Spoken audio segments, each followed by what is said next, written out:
I almost started with Well. one of these. I got to be honest. I almost started with the back and forth from the ACO. Oh yeah, dude. Might as well. You know, we do have a little something like what ACOB would do, but we'll get into that in a second. But well. It is Sunday, the 21st, and the last time we had this was Saturday. I believe it was the 9th of July. So it's been a minute, but Yeah, over 2 months. Wow. But we're back. But this time, of course, still going strong with Cody, Matt Blackbricks. I'm surprised. Like, I wonder if he thought our show was dead, but we've resuscitated ourselves, and it's primarily due to the sweet nectar. I guess the Matt Black power must have gone out for a couple months there. Yeah, dude. He forgot to pay our electric bill, and that really shot up, ruined it all, dude. Like, we can't even have a fan for the cats, dude. They're also the cats are the ones who pack the orders for all Matt Black bricks. Yeah, they they have their own little workshop at the next apartment over. But but of course, no. There's a few episodes that I feel like whenever you do stuff like this, there's like, man, there's a guest I really want to get on here, but like, is that a day ever gonna come? And sure enough, that day came for me. It's Mr. Tyler, aka Mr. Lifebricks. It's funny enough, you were the one who actually got me back into the Lego space, because whenever I typed in Lego, you were the first person that popped up, and I'm like, this guy's chill. Right. So I was watching. Shout out to YouTube for putting me in the algorithm. Yeah, dude. Little did I know that little algorithm would actually blossom into a friendship down the road. Little did I know. It was. Well, I mean, that's one thing that's kind of. I guess I never really, because like I'm still to the point where it's like, it's crazy now that it's like to the point where, people that I watched growing up, now maybe I know them, or I went from just watching them to know them, and then it's like there's a tier below me of as in like people that then watch me and then got to know me, yeah. And it's like even to this point with you, Austin, like there's people that watched you or know of you through online and then met you, and then like that cycle will forever continue. That's so weird to think about, dude. It's like Goosebumps level type TV show stuff, dude. It's like, wow. These accounts are actually real people. What? They're not bots? They're not clankers.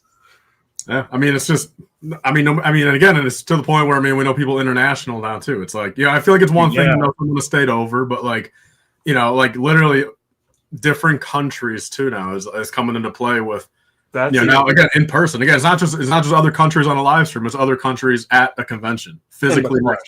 In our meat suits in the flesh, dude. It's just wild. But just thanks for coming on, dude. It really does mean a lot. Just so cool, pretty surreal. But without further ado, how I kind of like linked towards how ACOF has a little bump back and forth type thing? Yeah. Well, let me find a song here. Did they really get rid of it? Big L, they did, dude. They got rid of the song. Was it a StreamYard stock one or was it yours? Stock. Wait, is this it? Oh, yeah, here we go. Got to roll down the windows, dude. Not sure about you. Wait, which one is it? Because, I know the stock one's pretty well. Which one are you playing? Night Driving. Oh, yeah, Night Driving. Okay, yeah. Still cranking the window down. It's been a while. It's been a fat minute, dude. So she really needs the elbow grease. There we go. All right. So I guess we ought to welcome everybody in. How do you feel about that, T-Dog? What was that? How do you feel about us welcoming everyone in? Oh, yeah, for sure. We're going to stick to one arm out the driver's window and wave to everyone as we go through town, Will, with the W. Not sure if that means win or if he's just saying the first letter of his name. Either way, that's cool. Shreddy, what's going on? He's having them sunglasses. Then we got Get Cooped saying, hit that like button. Yeah, that would be actually pretty cool. And if you guys feel so generous, if you guys want to hit that sub button, I think we're like 8 subs away from 300. Then I can say this is Sparta. That'd be cool. Then we got Nimble. We'll replay this, Nate. Just wants to say I'm happy he's welcome. And he says it goes for you as well. You legend. Oh, you fine. You're a legend. So we got awesome, dude. One of the virtual icon now, dude. That last 2024 debut. Same with Coop. Then we got Fabu. Hey. Then we even got Stud City in the house. What's going on, dude? We got Schmoky Schmokes. We missed you both. Glad to see you are both back in your own ways and methods. Well, I'll speak for myself. It's pretty cool being back, and thanks for everyone for the greetings in the chat. TPC, WSP. That's what's up, right? I believe so. Yeah, man. I'm still believe. I mean, I might be, we might be part of the gender, but like there is still, I still come across a couple things every week where I see it on a TikTok comment or an Instagram story where I got to look up on Google. All right, what does this mean? Like, what is this abbreviation? Oh yeah, dude. For? That and it's wild, dude. Sometimes you actually Google doesn't say it, so you actually have to go to Urban Dictionary. You're like, man, I'm old. Well, I mean, I never really. I don't know. I think there's like a certain like. I think there's like a certain like level. I'm not to say like secret trying to be, but like I think there's just like at least like when you're personally talking to someone, I feel like once like one-on-one conversation, maybe it's different, but like I just feel like it's a little added respect. Yeah, my brother. I think your audio is cutting out, my brother. Oh no! Am I good? You're good. You're good now. You're good, dude. I mean, it is storming out right now, dude. Hopefully that doesn't. I mean, the internet's still on, dude. It's starting to kick up here too. I start to feel that big old rain breeze, like the before windage. It's like, yes. Yeah, hopefully. I mean, am I good now though? Am I? No, oh yeah. Okay, you're good. You're good. All good in the hood, sir. We got Slurpee with the salute. Good to see your return. We'll catch you on replay. Well, we'll be here on the replay on your screen. Coop saying delayed. Well, funny you say that. We were actually talking about this right before. We got confused with time zones, so we met in the middle. I think. We even got Brother Nate, former Brick Connection alumni. Looking forward to the conversation with the Flex. He's giving us the gun show, dude. Then we got Amy. Amy, what's going on? What a doll. It's nice to see you. Oh, Fabu saying Tyler forgot to set an alarm. I don't know. Tyler was doing Tyler things. Yeah, I mean, it just, I was, when Ostov said 7:30, I thought he meant my time. Hey, if I move one state over, we'll be in the same time zone. Well, not necessarily, because I mean, my county, like there's only 2 counties, I think, in Indiana that are not your time zone. Like Pockets is your time zone. That's what? Yeah, I mean, if Northwest Indiana is on Central, but like everywhere else, like where Pockets is, like, dude, I mean, just like where Steve, like everywhere, like where every other Indiana, like Cristo and I are the only 2 people in Central. Every other Indiana resident is your time zone. Dude, time is a construct. That's all I gotta say, dude. That's wild. That's, dude, what? It's like, oh, what Pockets at Evansville? So you're telling me super south Pockets?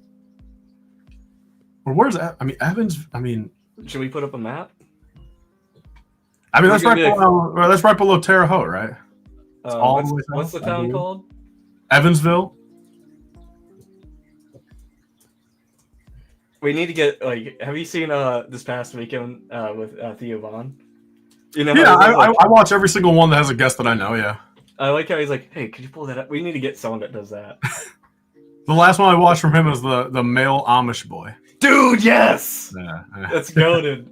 Where he gives him the Celsius, he's like, "Get a load of that." that poor kid's just destroyed for. Well, we need to get an Amish guy to Brick World. That should be the goal, dude. I live about 20 minutes away from Amish community. I think we might be able to swing it.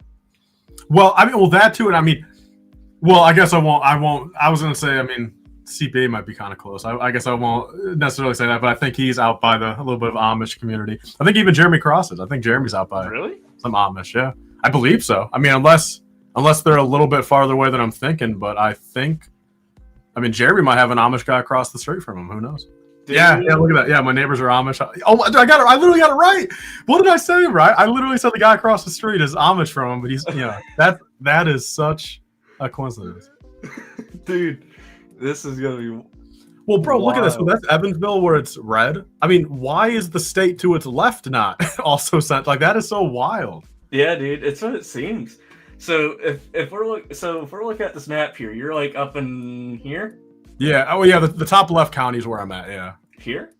Yeah. Very top left. Yeah. Oh, all right. Do you guys get Ghost over there? I'm kidding. Just messing with you. Man, that's wild. So if we're looking at the map here, I'm like right here.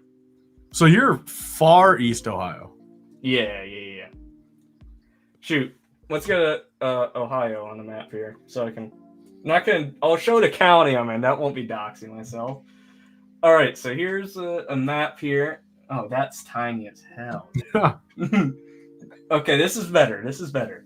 So if we're here where it's Akron, then you have the Falls. Kent. They can't read. They can't write. They can't do anything right. We don't like the folks down in Kent. I'm like, and kind of imagine I'm like halfway from where Elyria meets Warren. I'm not far. Okay. So it's like, it's about 15 miles above Akron, where, for us, it's like, if we're talking to people, that they're like, oh, hey, where are you from? The town's so small, we're either from Akron or Cleveland. Well, how many minutes are you from Pennsylvania? If I want to get to Pittsburgh, or just like the nearest town. Just to the border, yeah. I mean, if you just want to get to the border, yeah. 45, 50 minutes. Okay, so not bad. Nah, not too bad. Not too shabby. But we'll finish up. Liam saying, yay, I'm back. Catch you on a replay. Have a bloody fantastic stream, mate. Dude, thanks for bringing some Australian culture here. We appreciate. It's K today with the wave. What's going on, brother? Shredler? Booty or body? Papa Rex? What's going on? Then we even got the Papas himself. Upside down at Canes. My dad would be jealous. My dad is addicted to Canes. Dude, I wish I could say I'm in love with Canes. It's a love-hate relationship. I fell out of love with it. I mean, if you ask 2020, 2021 Tyler, I was addicted. I was in a 2-year-long relationship with Canes. Dude, same. But now we're just, it's just maybe so dry. Maybe friends with a little bit of benefits. You know what I mean? Maybe that's what we are now. I think it's just gotten. It's not as moist as it used to be. Yeah, I mean, plus, I mean, I think the biggest flaw with Canes, I think we can all agree, is the second you go to take that thing home, like if you're in the drive-thru, even if you're 2 minutes away, the second it hits that styrofoam, you're done. I mean, you have to eat it inside. Yeah, if you don't eat it inside, you're asking for it to be a 5 out of 10 already. Dude, 5 out of 10 would be generous. Well, the fries are like, I will agree. I mean, takeout fries from there are about a 2. Dude, okay, if we're gonna say anything, if I could take only one item from their takeout menu, like, if I'm taking out, it's gonna be the bread. Because if the bread always, sure, it's a little bit soggy, but it's not that noticeable. If anything, it helps it a little bit. It helps bump that score up. That's true. The bread is always good. Bread you can't go wrong with. Nah, dude. They should incorporate some like wild rice. That would slap. They need to just do something else. I mean, I can respect how Canes has kept it simple. I think that's a nice thing for them to do, but they do need like even a salad. I mean, just like I'm surprised they don't add like a salad where they chop up 3 tenders, or I wouldn't get this all the time, but it's like I'm very surprised they don't at least do like spicy tenders. Like, right? I mean, you're telling me that wouldn't like automatically get them like another 40% of revenue if they just did exactly. Yeah, dude. Or if they really want to go into like an untapped market, you know how like Portillo's, they'll have like the opposite counter of like all their stuff that's frozen. Do that. Yeah, very good point. But Papa, I hope you have a nice fam dinner with Dax. We'll talk soon, my friend. And Coop says enjoy that food. So Gio, what's going on? Jeremy, what's going on? And what's up? Early? Kinda. Sorta. I don't know. Time's a construct. Don't worry. You know, you're a legitimate person because a bot wouldn't be able to admit that they're a bot. So we're good. Yeah, effing clankers, dude. The clones would say the same. Summer 2023. Get into the hobby again. Watch. Yeah, dude. Well, so I was gonna say, so Nate went from watching my stuff, a couple of years back to being one of the two people that have to carry me up to my bed, to my hotel room at 4 a.m. I mean, Nate, if you're still, would you have ever thought 2 years ago you'd be doing that to me? Dude, speaking on that note, dude, I remember because I believe it was Coop and Nate that took you, and Cody. It was just me and Cody. Oh, that was wild, dude. That was great. Because Cody kept fumbling his room key, and then I'm like, "Do you know what room you're in, bud?" He goes, he just looked at me dead at the eyes. He goes, "No, bro, man. But I know I'm next to someone." I'm like, you describe every room in this hotel. He goes, "I know the floor." And then we were getting close to his room. Apparently, he goes, "Shh, I gotta show you something." Then he takes me over to the window, and I'm like, "What's over there?" He goes, Earth. I'm like, bro, or something like that. I'm like, that was a night, man. That was the night that will forever live in infamy, dude. That was great. But it's K today. Windows down, head on in the fall. Yes. Well, tomorrow's officially fall. We're not in the fall yet. K today. Dude, I can't wait. Fall's the best season in my opinion. I think the Burr months are my favorite months. October through December is the best quarter. October's the best month of all time. That's all my opinions. Dude, see, I can't decide between spring and fall. Because spring, dude, nothing beats that day of spring where, it's kind of getting a little bit, it's not as cold. It's not warm. It's just weather, but you can finally open those windows, dude. Baseball is coming back on.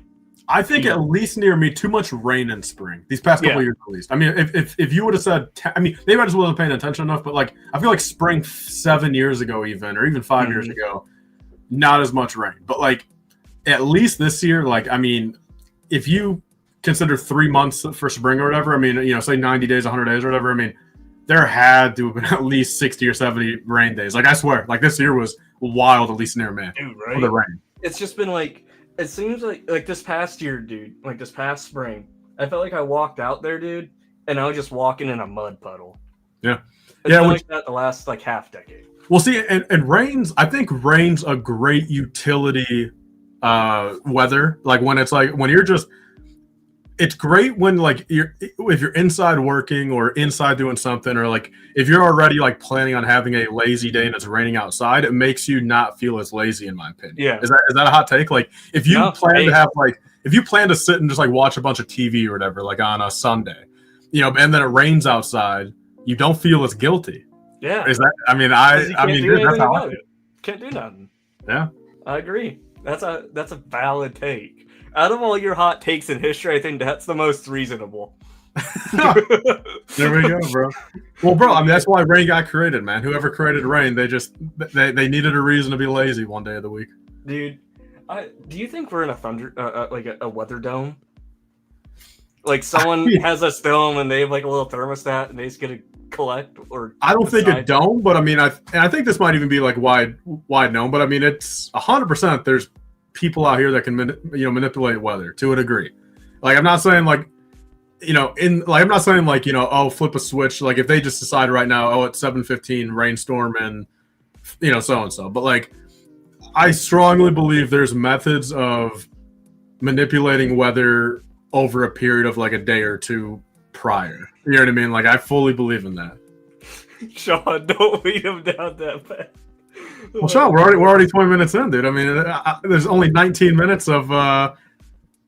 Once we hit the 20-minute mark, now we got to go in conspiracy town, right? Yeah, no, I think that's at least. I think that's an hour in yet. Yeah, it's probably. Yeah, no, I think let's wait a little bit longer on that conspiracy talk. Dude, wild, dude. It's good. I mean, it's just good to be able to do this. And we'll give Stuff been a busy boy. Oh, Stiff been a busy boy. I have actually, yes. Unfortunately, but I mean, chat's rolling, bro. I know. Damn. Oh wait. Circle K, brethren. Yes, dude. Yes. Oh, Fabu, this is a question just for you, buddy. Just for you. I'm pointing right at you. Lawson's chip dip. Do you have it or no? Well, speaking of, I mean, so Pocket said that, I mean, he can't find raspberry cream near him. I'm like, well, he found, the half and half, the iced tea lemonade early. So I'm a little surprised he can't find raspberry cream near him. Dude, just for this girl here, you know how I've always said Welch's is my number one. I've always been on that hill. Welch's is now number 2. Yeah, I mean, raspberry cream hits, dude. My first sip of it, it took a couple sips for me to get that flavor like properly onto my palate. But now I've drank 6 in the past like 10 days, and it's like I love it. Raspberry cream is good. Have you had it at room temp yet? I'm not you're a room temp guy? Dude, try it at room temp. It's so good. It's super creamy. Well, see, the thing is with, I mean, but think about it. I mean, if I'm slow sipping for like 6 hours, I mean, by the 3-hour mark, I mean, it is almost room. So, I mean, I guess I technically have had all of these ghosts at room temperature, right? I mean, that's a fair take, right? Because, I mean, after a couple hours, I mean, it just gets down to room temperature. Yeah. Valid take. Bro, so we got Nate into the ghost also? Yeah, I got Brother Nate turned on to it with, Bro. I was sipping on it. Him and I, dude, we were going hard, dude, playing some Halo Reach. And I'm like, I gotta crack open a cold one real quick. He goes, oh, what you having? I'm like, a sweet nectar. He goes, be more specific, brother. I'm like, we're having a raspberry cream ghost. He goes, oh, really? Is it good? I'm like, dude, best damn nectar I put on my lips. He goes, say less. Ordered it on Amazon. 2 cases. Dude, and the thing is, man, I've never gotten paid or nothing from these guys. You know what I mean? Like, I vouch for them forever in the sense of like, I have not had every energy drink ever, but it's like, if you're just taking the top 10 brands out there, I've had a fair share of all the top 10 brands over the past decade, and like, I will die on the hill of I think Ghost, every flavor of Ghost, and this is something no other brand can say in my opinion. Every flavor of Ghost, none of them have that disgusting, in my opinion, aftertaste of energy drink. Like none of them have that. No flavors do. I think the flavor profile themselves, they pretty much hit it spot on 90% of the time. I think there's 1 or 2 that maybe a little lackluster, and there's a couple that I just objectively don't like anyway, whether it's Ghost. Like, I'm just not a great flavor fan myself. I love regular grapes, but like great flavor, so like Ghost or not, Welch's I just never would have liked. But it's just like I just vouch for Ghost. I think they're doing a great thing. I mean, I feel, compared to other drinks too, sure, I slow sip them, so I think it helps, but like, I don't feel bad after. I feel great. It gives me a consistent thing. I don't crash after them. Like, it's. I really think Ghost is just number 1 out there for every avenue. Yeah, the only thing that would make me teeter that, I'm not sure if it's like the relationship I've had with it through the years, but an ice cold NOS. That is actually one I've never had that brand, bro. If you do me a solid, okay? Is there a specific flavor of it? What you gotta do, hear me out. This is the only right way to do it. Sean would agree, because he is the right way. So, when you're going, say you're stopping at like a Quick Trip, right? Mm-hmm. Okay? You open this door. The one with the Q or the one with the K? I'm just effing with you. I have no fucking idea. The one that's my I-77 North. That one. Well, so you live. I mean, do you live by? I'm curious. I mean, you live by the ones with K's, right? Let me double.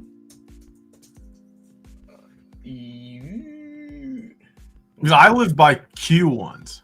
Yeah, I have a Q. Oh, you do have a Q. Okay. All right. Again, I was just fucking with you. But yeah, I was like, I'm so confused. I'm like, there's 2? But okay. Say it's like 1 a.m, yeah?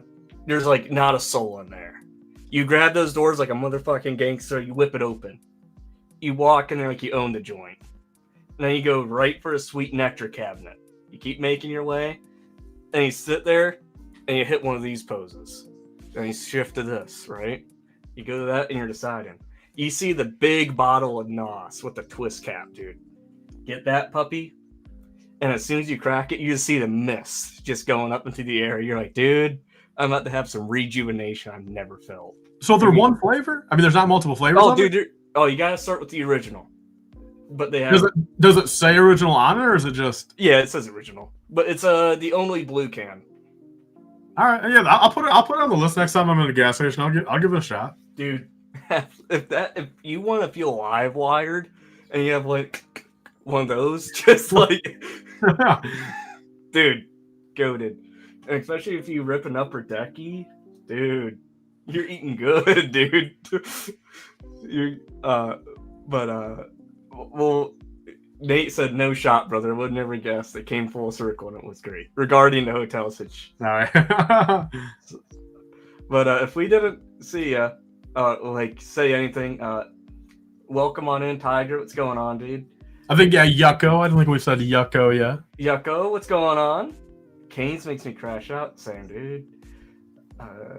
Loved your takes on. Everyone's roasting my slow sippers. I mean, Tiger's roasting 6 hours of slow sip. Shreddy's not a slow sipper. Pockets. I mean, so awesome. I mean, be real. I mean, if you have a ghost in front of you, I mean, like without even just trying to like overly drink it fast, how long is it actually lasting?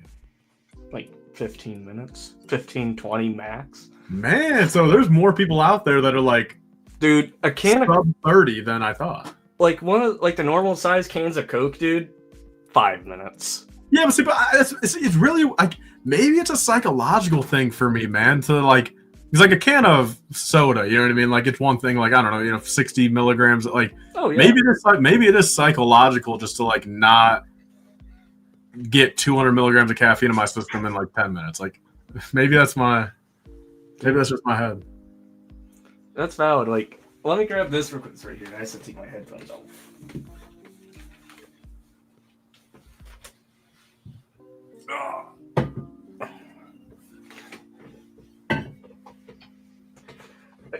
Ghost guzzler? Yeah, dude. I'm a fucking ghost guzzler. No shame. But this water bottle here, dude, 69 fluid ounces. Like an hour. Of water in there? Yeah, dude, just even this alone, dude. Bigger than my head. Well, so how many of those would equal 1 gallon? Dang. I don't know, probably like 3 or 4. So do you do 3 or 4 of those a day, you think? Oh, easy. Okay. Yeah. Well, see, I'm a good water drinker. I've always been I'm not afraid of water. I've always been I try to go for 7-8 bottles a day. It's like, especially like, so if we're going down this drink rabbit hole, like, first thing in the morning, dude, get some grains in this, John. I'll put about 4 or 5 scoops in this.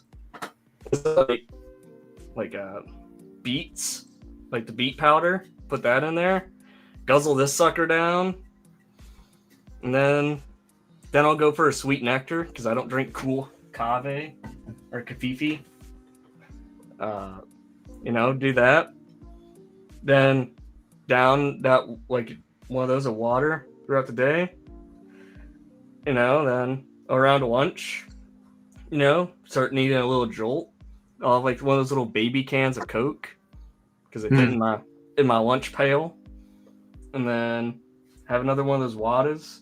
And then, then around that time, it's like jujitsu time. And around there, that element powder, LMNT or whatever, just because, like, dude, that jujitsu ring gets like 94 degrees and you're wearing all that getup. It's hot. And then guzzle down some more water. And then when I get home, I'll have like a normal size can of Coke and a ghosty. And then regular Coke or Coke Zero? See, I tried Coke Zero with the Annie can, some could say. Couldn't do it. So you just don't do diet or zero of any soda? The only one I'll do diet of, just because I don't notice a difference, it's probably like Diet Dr. Pep. Okay, all right. Well, here's a. I mean, I'm curious since you're also Midwest yourself. I mean, I know I've had this conversation with a couple, but like, I mean, with like Cody, I think in particular. I mean, because he says pop. Are you a? Did you grow up on saying pop or soda? Soda. Oh, so you're just far enough east maybe to be a soda guy. Growing up, I would say soda pop. Growing up, and then when I went into the service, everyone kind of said soda. So I'm like, because they're coming from all over the place, right? Oh yeah. But now I'm at a point where it's like soda pop. I don't care, whichever one, whatever gets the point across easier. But I always, I'll say soda pop, just because wherever you're from, it's either of them. Yeah, you can tell. So well, I grew up on pop, but I feel like these past couple of years I've shifted to like make myself to say soda just so like people don't think that I'm crazy for saying pop. Like I don't know, like that is one thing. I guess that's one example where like maybe I'm not holding true to myself since like I'm actually thinking of saying soda in these conversations because I think more people consider it soda. Oh, for sure. But I always make sure to get 2 or 3 cups of milk in a day. Some good old. What milk. Percent are you on the milk? Dude, see, these are the type of questions, bro, that are just, I love them, dude. I love them. I'm like, I don't know, a 2%. There we go. Respectable. The Dairyman's Blue, 2%. Very respectable. Just because that one's always on sale for like $1.99 or $2.04. I'll do that. Like, dude, I could guzzle a gallon of milk in a day if I wanted to. Yeah, I mean, dude, milk's great, man. I've grown up being I'm definitely I'll leave it. I'm not a milk hater. Like, I mean, I'm not a milk hater. Like, I don't go out of my way for it per se, but I'll do a glass if it's in front of me, no problem. Oh, for sure, dude. Okay, I always get flack for this, but I put milk with ice. I've never done that. I mean, I'm not gonna necessarily knock it since I've never tried it, but I've just never done it, dude. And everyone's like, well, doesn't it melt? I'm like, dude, I drink like beverages so fast that it doesn't melt. Like, it's just. Yeah, well, I guess that's true. Yeah, if you get it done and if you down that glass in 3 minutes or 2 minutes, I mean, you don't even know. Yeah. Dude, that's good. But yeah, dude, man, we got a good 20 minutes on a. Dude, Kroger chocolate milk is straight from. It is, dude. Do you want to even. I'll trump that. The Meyer brand. The Purple Cow branded chalky milk. Even better than chocolate milk, Yoo-hoo. Chocolate water. I haven't had that. I mean, my go-to chocolate milk, because again, I only probably do it, like I only get, like my dad always has regular milk in the fridge since he's a fan of it. So like, I mean, I don't have to go out of my way to get that. But like if I'm going to get myself some chocolate milk to have in the fridge, I get the glass. It's in glass. Yes. And it's a gallon of Oberweis chocolate milk. I know exactly what you're talking about. Because, yeah, I only do it like 4 times a year, so it's like sure it's an extra $2-3 every time, but I'm not doing it every week. You know what I mean? So, I mean, in my opinion, I think that's fantastic, dude. Yeah. Also, like if I really want a treat, dude, and I want some good milk, I'll go down to the Hercules Farm, dude. You know, that's where I get all my meats, and they also have dairy too, and that's where I get all my eggs. But they're starting to distribute all across Ohio now.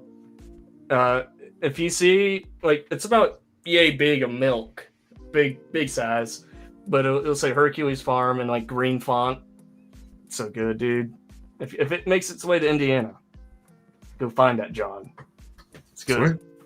Heck, if I can find a means of safely transporting, I'll bring it to BrickLink. But so shall we get into the juiciness of all of it? Oh, I thought this was a food stream. Oh, dude, we could easily go down this path. No, I guess it's time to talk about a little Lego. Yeah, we might as well. I mean, not every question here is Lego. Actually, I would say Lego questions lately are like at the bottom. It's just more so random life questions, dude. Sure. Yeah. I mean, yeah. I'm down for it. Like I said, pretty much nothing's off limits. I mean, like I'll say this much. I personally I don't care what you bring up. I mean, sure there might be 1 or 2 things that like, I don't know, maybe, but even then, like, I mean, I talk about everything. You know what I mean? So just shoot me the questions, bro, and we'll go from there. All right. Are you ready? You're in the hot seat now. Is your bum burning? It's actually kind of chilly down here. Oh, okay. So, we gotta warm it up, dude. So, everyone knows who Tyler is. Lifebricks is. I'm sure everyone under the sun in the Lego space knows who Lifebricks is. Yeah, whether they like me or hate me, I mean, they know who I am. Yeah, I'd say so. So, say for like the 1, 2, however odd people may not know who you are. You know, we're gonna do this like kindergarten style. Introduce yourself for the class. You know, you're a brand new student, dude. Just moved to a new school.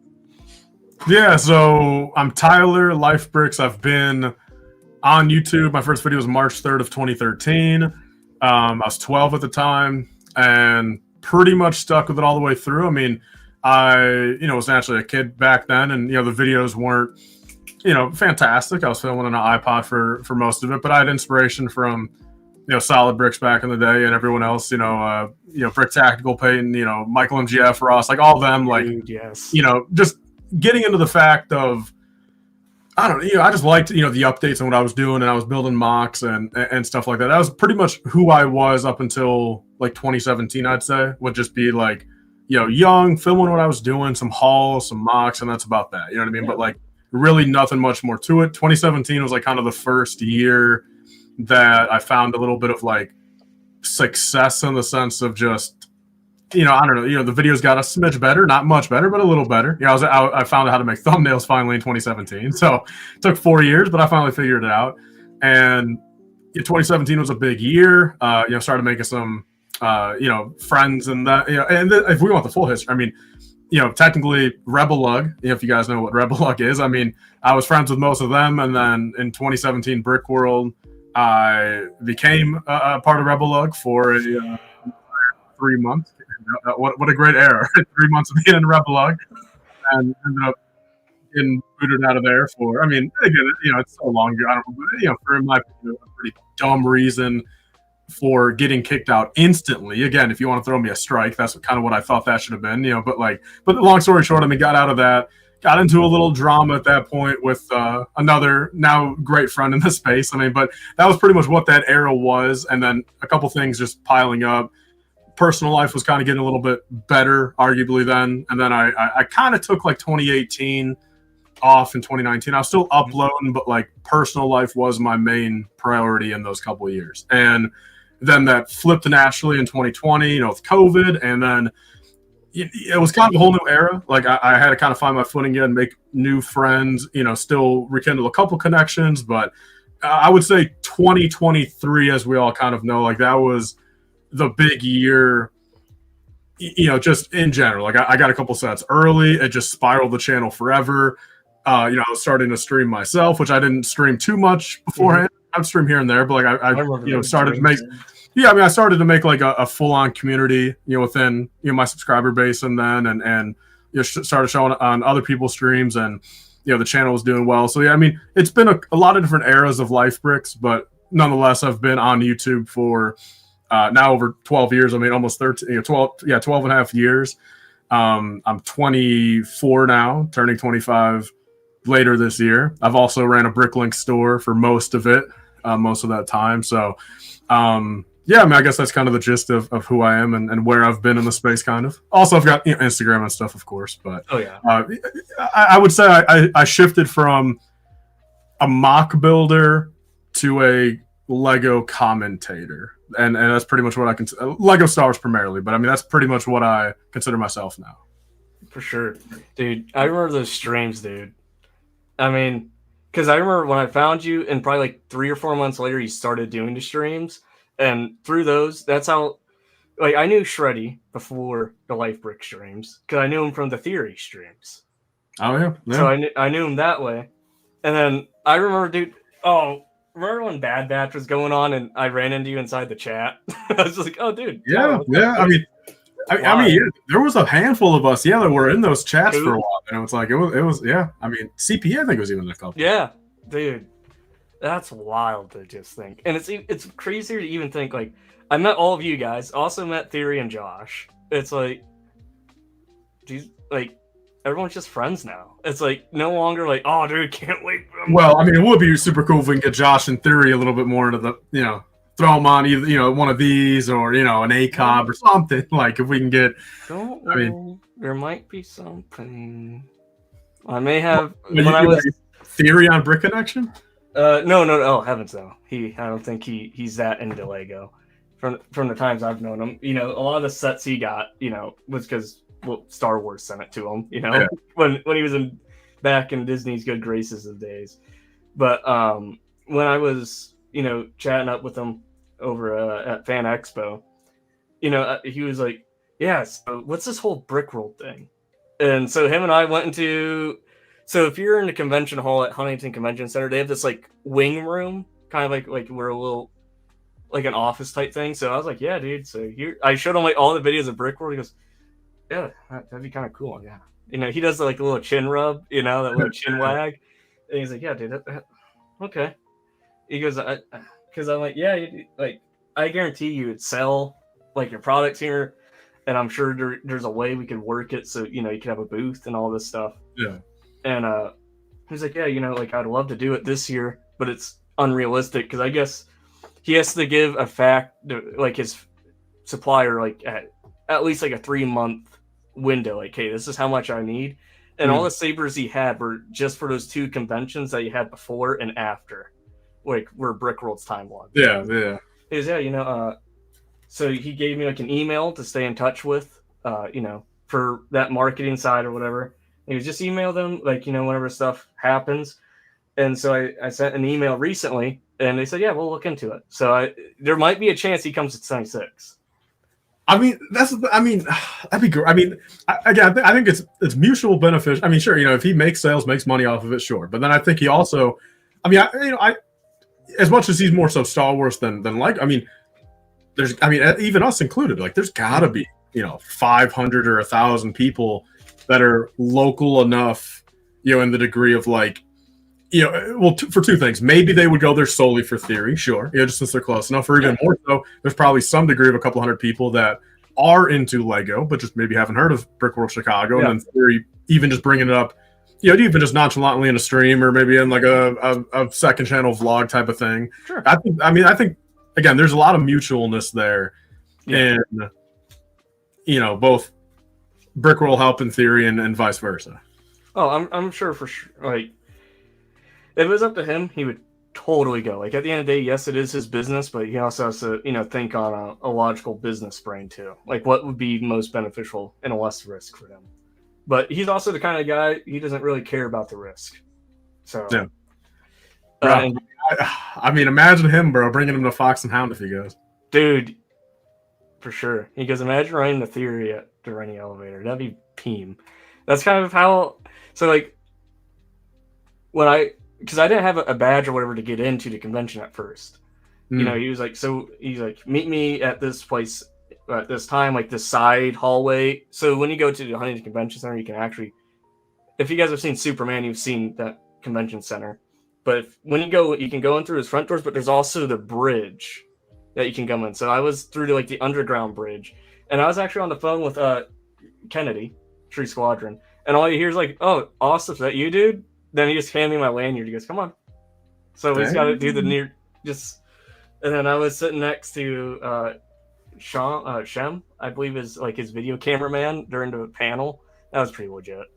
But yeah, so it's just crazy that like, making that connection from meeting you guys all here and then it translates to real life. Yeah. Yeah. It's like, whoa. It's just, I remember like my first met you at Brickworld, dude. I was like, dude, this guy's probably not going to remember me, dude.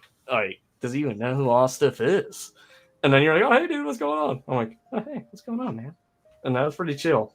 And then like 2 hours later, we were getting drunk together at Fox and Hound playing ping pong. Yeah, dude, that's the big thing about Brickworld is I think, compared to a lot of other things, I really do think, you give it like, with most people, you give it 30 minutes of just like, you meet them, and then by the first night, everyone's cool. You know what I mean? Everyone's cool with each other. Like, there's just no awkwardness. Like, so that's just something I'll always vouch for. Like, and I guess I can more so say, I mean, I guess it kind of depends on, I mean, this just speaks broadly in the fact of like, if you're a new person, like if you make it awkward, like that is on you, but like in general, the atmosphere is not inherently awkward. Yeah. By the first night, everyone is just, willing to talk and willing to hang, and you read the room a little bit, but I mean, for the most part, everyone's chill as heck there. Yeah. It's such a vibe too. Yeah. Like everyone looks like families look forward to going to Florida every year, or Hawaii, or California, wherever, For me, it's like, dude, Brickworld's a vacation, dude. It's like, that's I mean, I consider it my one vacation a year. Yeah, like that's the time of year. Like that's when I will bust out the shorts. That's how I know it's summertime, dude. Like, okay, time for the shorts, dude. Let's go. Cruise into Chicago with the windows down after a manic panic attack on that highway coming into Chicago. Because like truckers, dude, do not look there at all. Like that highway coming in. No. Well, I mean, I'll say this much. I mean, it's I don't travel all that much, but like, I mean, it's just, I mean, I can't imagine this is like everywhere in the U.S., but it's like, when you have semi trucks passing regular traffic in the left lane going like 90, I mean, that's when it starts getting a little crazy. And I mean, it's like, a semi picks it up to 90 just to pass 4 other cars in the center lane. It's like, all right, like, I mean, let's, what are we doing here, guys? No, like this. So I was in the far right, the one lane over from the far right. And he saw me there. Like I waved at him, he waved back, so we knew we existed. We're like, all right. Then this guy just starts coming into my lane, and I have to start pushing. He just kicks me out of my lane, dude. I'm like, what in the world? Then he was like pulling the thing and giving me the bird. I'm like, dude, we just waved at each other a second ago. I thought we were brothers. He stares right at you as he runs you off the road. Yeah, God. And then there's this one lady. She just like didn't even care. Just went right. I'm like. It's like, it says 35, like on your GPS, dude, and you guys are going 102. This makes sense. But aside from that, kind of going back to another question,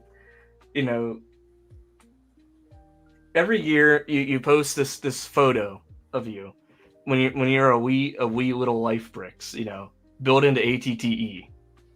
So take me down that rabbit hole of like, how did you get started with Lego in general, and then when did you decide like Lego Star Wars is the she?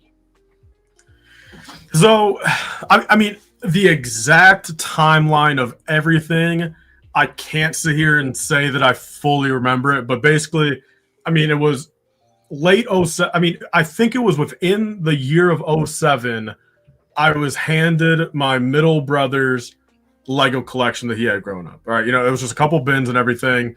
He had the most memorable thing was like he had like the old like El Dorado, like he had like that base plate, like the elevated one, and I mean and some early 2000s adventurers stuff, like with like the Johnny Thunder, like that type of stuff. So a couple bins of that was handed down to me. All right, and that was again either late 07, early 08, in that range, but that was technically my first experience with Legos, just effing around with those bins for a little bit. And then during that same period of time, my mom showed me all the Star Wars movies, the original 6. All right, like we just watched those throughout, that 6 month or year period. And so again, I knew what Star Wars was. I knew what Lego was at that point. And then I'll leave it at this. I mean, where it really started, I mean, I'll know this. I mean, summer of 08, I do know for a fact is when I got my first sets. Okay. And it was the Anakin's Jedi Starfighter, and it was the Assassin Droid.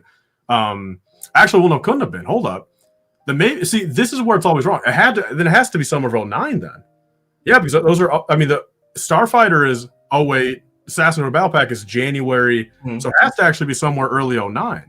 Yeah. Right? Okay, then it's early 09. All right, that's had to, because those are the 2 sets I got. My dad and I went down to the local Walmart, and those are the 2 sets I got. I remember vividly. So, so say maybe we're speaking spring of 09. That's when I got my first sets. But then prior to that, I was already watching Clone Wars at that time. That's part of the reason why I think I wanted the Clone Wars stuff from when we actually went to go get my own sets for the first time. You know what I mean? And So yeah, I would say by summer of 2009, it was solidified in the fact if I knew I watched all the Star Wars movies. I watched Clone Wars as it was coming out at that time. I got my first couple sets, and that started spiraling because I think the ATT picture is just my birthday of 2009. Okay.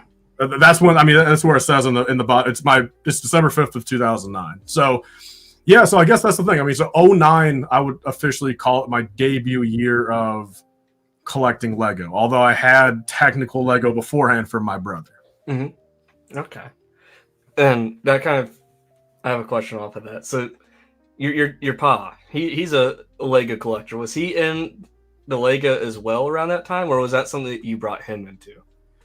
So, I mean, that was basically in the fact of my parents were still together at that point, and it was just kind of like however that all worked out. I mean, like my dad was still working, my mom was working, and it's like a mix from both of them would buy me stuff here and there, and then, for birthday, like it would still be this thing. I mean, there was basically no direct interest from either of them at that point. The first time when there was at least from my perception, I was so young. I mean, maybe they did, maybe I just didn't understand. Like I don't know, but like from my understanding, it's like they weren't buying stuff themselves. They didn't.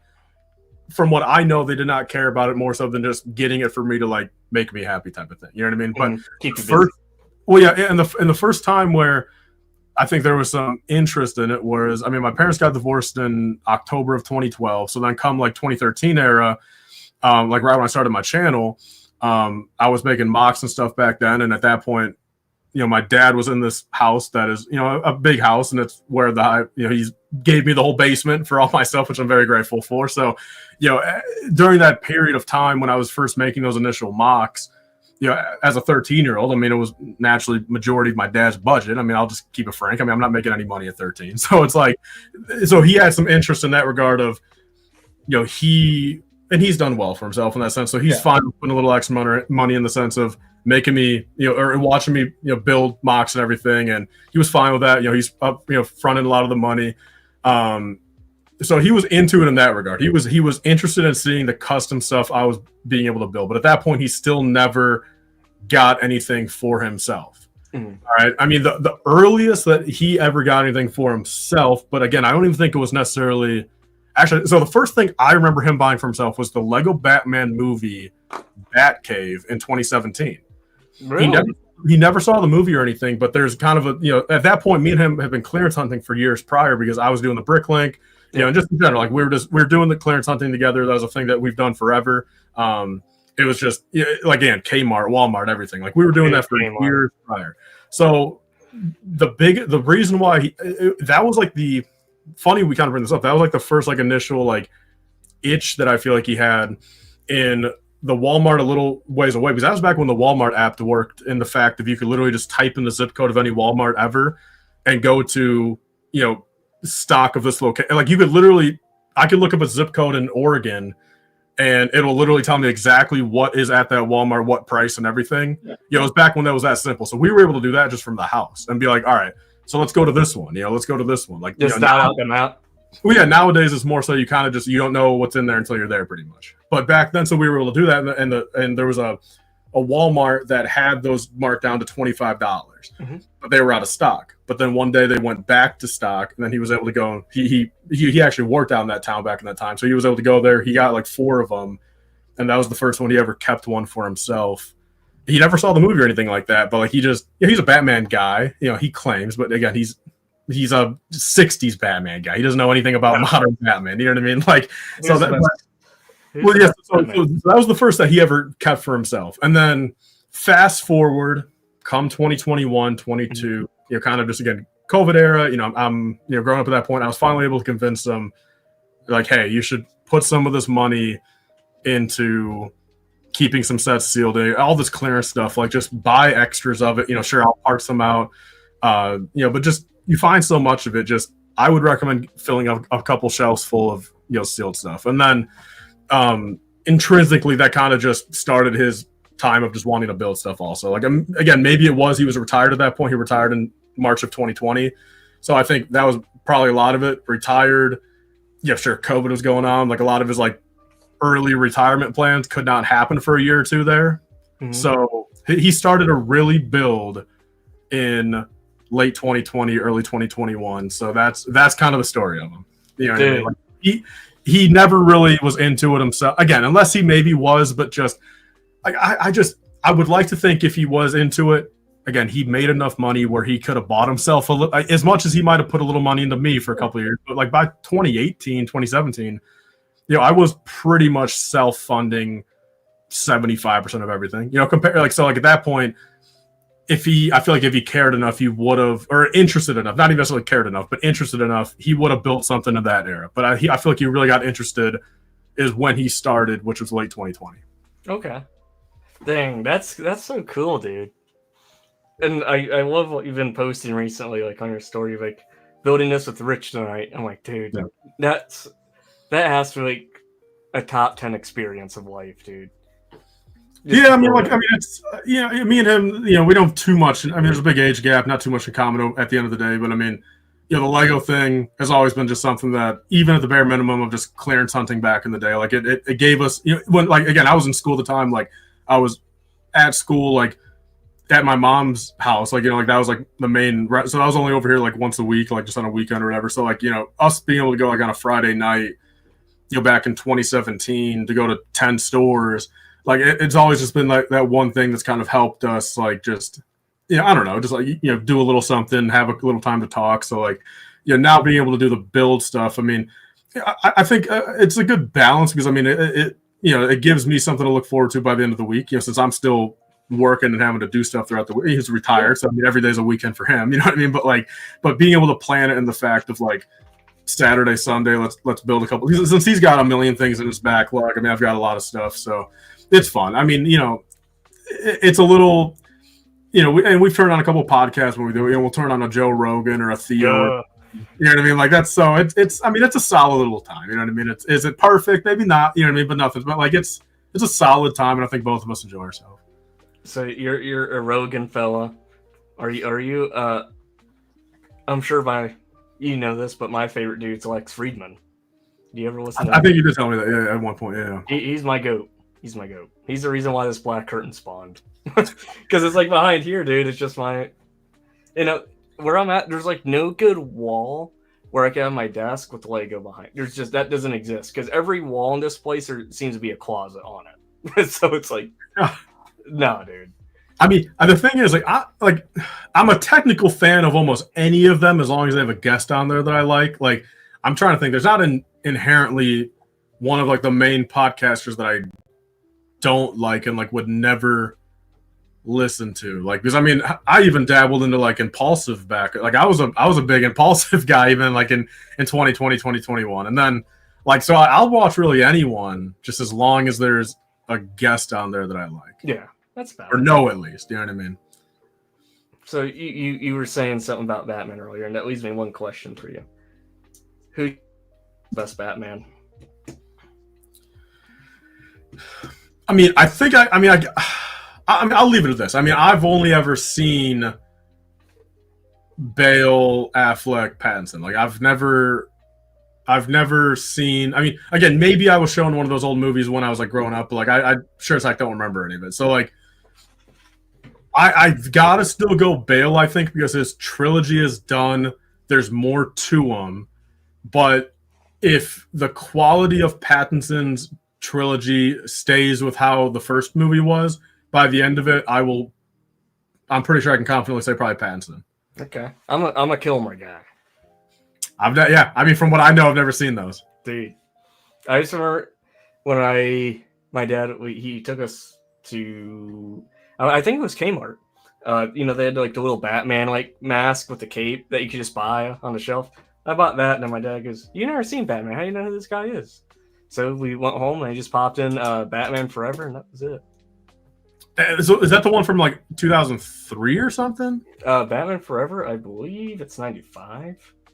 Okay, so I mean, so he's the third one, right? Because there's a 60s guy, there's a 70s. Yeah, because you have Adam West. He's the very first. Was that? And then Clooney's next. Man, if we go down this route, there's been like. Well, yeah, maybe I'm missing a couple. I mean, I hate to say smaller guys, but like, I mean, but I guess like bigger tier. I mean, it's West, Clooney, Kilmer, Keaton, Bale. Because you had Adam West. Let's see. I want to get these all in order here. I don't want to. Let's see. Real quick, Coop called me out for being a low gangster. Funny enough, in 2017, I hate to admit this, but I mean, I wouldn't call myself a Jake Pauler, but I did buy a Jake Paul camo shirt since I think it was cool. Hey. Back in 2017, bro. 2017, dude. I was an everyday bro fan, dude. That shit hit back in the day. That's true. So I'm gonna pull up the list here just so you guys know I ain't pulling anyone's chain because people like to fact check people for a hobby. So very first was Lewis Wilson and Robert Lowry, Adam West, Keaton, Val Kilmer, Clooney, Bale, Affleck, Pattinson. Oh, Clooney was. Oh my god, why did I think Clooney was like in the 70s? Wow, that's kind of crazy. Clooney's probably my least favorite. Why? I mean, is that solely based on his performance or just the movie that he's in? The performance. You know what I'm saying there? I didn't like his performance. Okay. I thought he was kind of. I really like Kilmer though. I really enjoy Kilmer. Sad he's gone. Michael Keaton's cool. He gave the commencement speech at my sister's graduation, which was cool. And he ended his speech with "I am Batman." I thought that was goated. That was back in. I think I was just done with school when I saw that. I'm like, that's cool. Just seeing Kilmer, dude. Not Keaton. Just seeing him in the flesh. But that's cool. So you're Bale. I like Keaton as Vulture. I mean, yeah, dude, it's Homecoming's a fantastic film. Dude, something about that movie. I remember going to see it in theaters. I can't remember what grade I was in. But it was definitely, I want to say like maybe mid to late high school, but that was such a goated time. It just felt happy, dude. And it was like, I'm always going to be a Toby guy. You know, that's who I grew up with. And sure. I'm sure you too. No, I actually grew up on, I never saw the Tobys. I saw I saw both Garfields in theaters, and then pre No Way Home. Well, then I saw Homecoming and Far From Home in theaters. And then pre No Way Home, I watched Everyone again, and that was the first time I ever watched the three Tobys. Was like November of 2021. What? Yeah. I gotta see the one with all three of the Spider-Men, like 3 weeks before everyone, and that was Peem. Damn, how'd you do that? So at the time, we just got brand new projectors at the theater I was working at. Oh, you were at the theater at the time. Okay. Yeah, I was running the Regal at the time, and it's so we got the file early or whatever, because it was expected to be such a huge launch, draw a lot of people in, and he wanted to make sure nothing went wrong. And you're not supposed to go in there, but there's nothing that said in the line you're not allowed to be in there. I'm like, so for me to be able, to justify if this movie's running well, I have to be there to see it because it could flicker somewhere. So I sat in there, had he was our deputy general manager and my assistant manager. We were all just sitting in there, just watching a movie, and I'm like, you guys know you can't tell a soul about this movie, right? I'm like, yeah, because this is goated. Because it was right when they were testing out, or at least where I was at, because we got the new projectors where before you either had the hard drive or the film reel going. Mm-hmm. But it was the first time we got to digital download, so we never worked it before. So we're like, we gotta figure this out. So I just we went and raided the snack room. We got the dots, we got all the stuff, and just had a good time. Brought in a cooler of beer. It was good. What's your go-to freestyle machine drink there?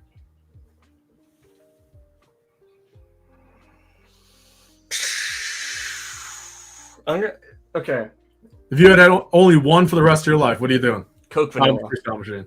Coke vanilla. So regular Coke, regular vanilla. Yeah. Okay. Yeah. What about you?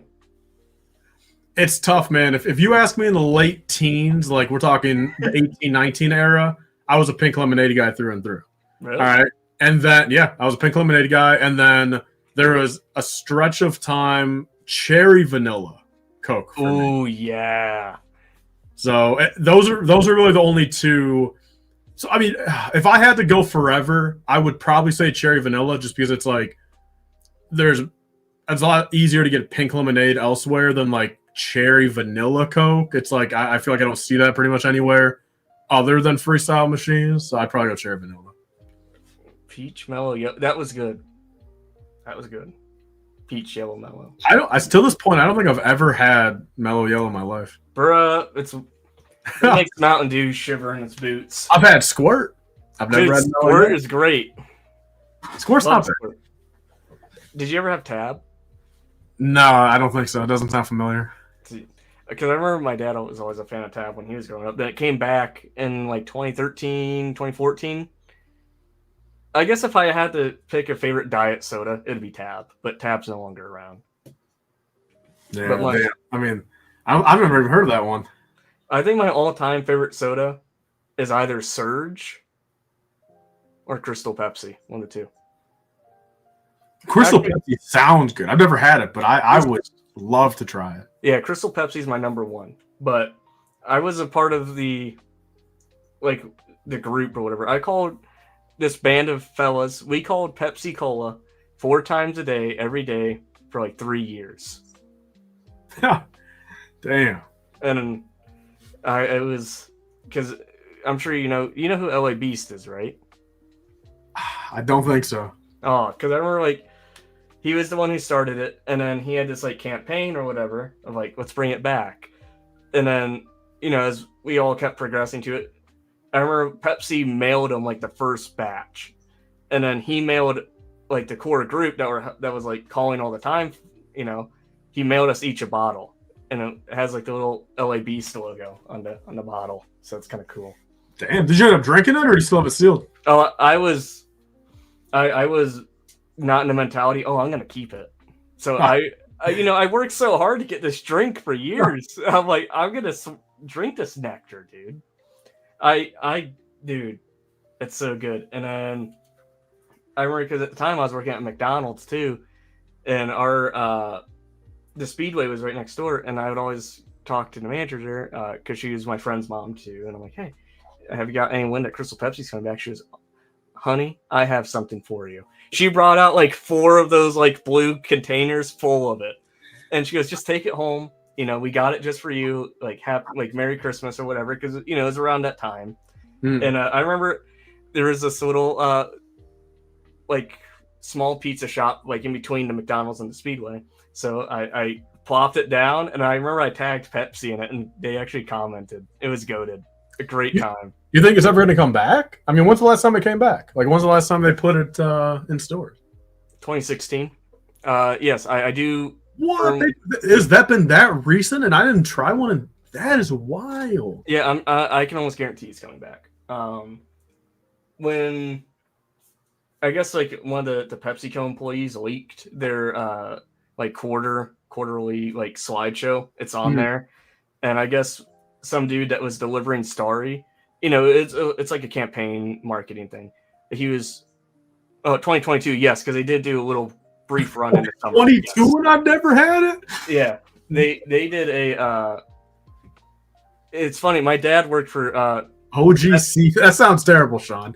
OGCP guy. Come on. I have all sorts of like the delivery guy jackets for Crystal Pepsi and the hats, because when my dad was working for Pepsi at the time, he was stocking a Crystal Pepsi here. So he was very much on board. It was very cool. He has like all the photos of him, like, or he had to like in the 92 and 93 was when it first came out. He had pictures of him like stocking it. It was like the like cheesy photos of the 90s, and it had like the little white hat and the light blue coat with the white collar, and it's so cool.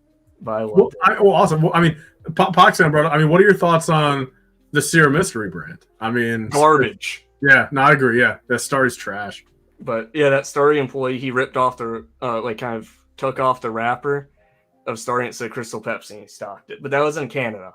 So if history repeats itself like it did the last 2 times, it's definitely going to come back because Canada, in the original re-release of 2016, it came to Canada first, then the United States in 2022. It started with Canada, and then it came to the States. So if it's in Canada now, it's going to come to the States soon.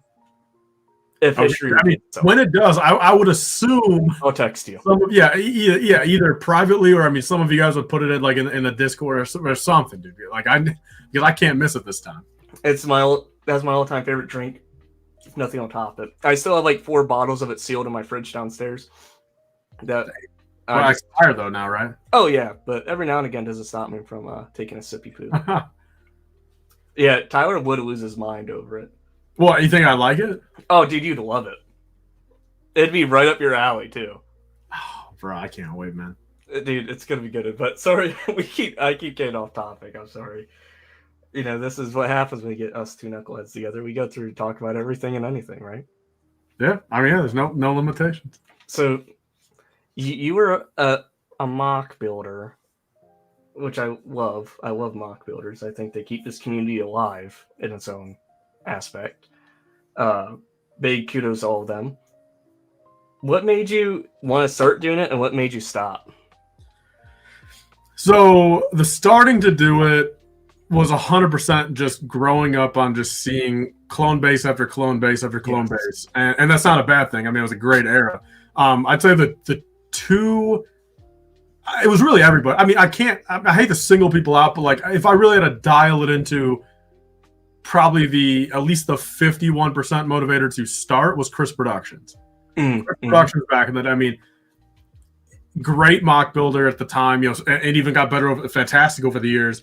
Turned into a very good friend of mine, for the late teens, and he's not really in the space too much anymore, but he's still, we still have on a story here and there. We, chat here. But nothing but nice to me, and definitely didn't like turn on me or anything. So me and him are so cool and a great friend, and a great inspiration back in the day.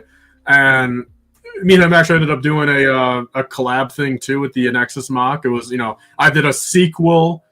I did a sequel to his old original mock, and then also a Citadel thing.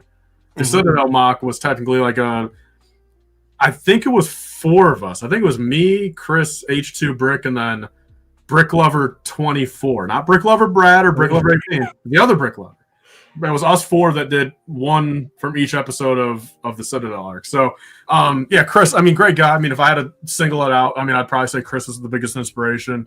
But of course, at that point, it was pre-David Kashyyyk.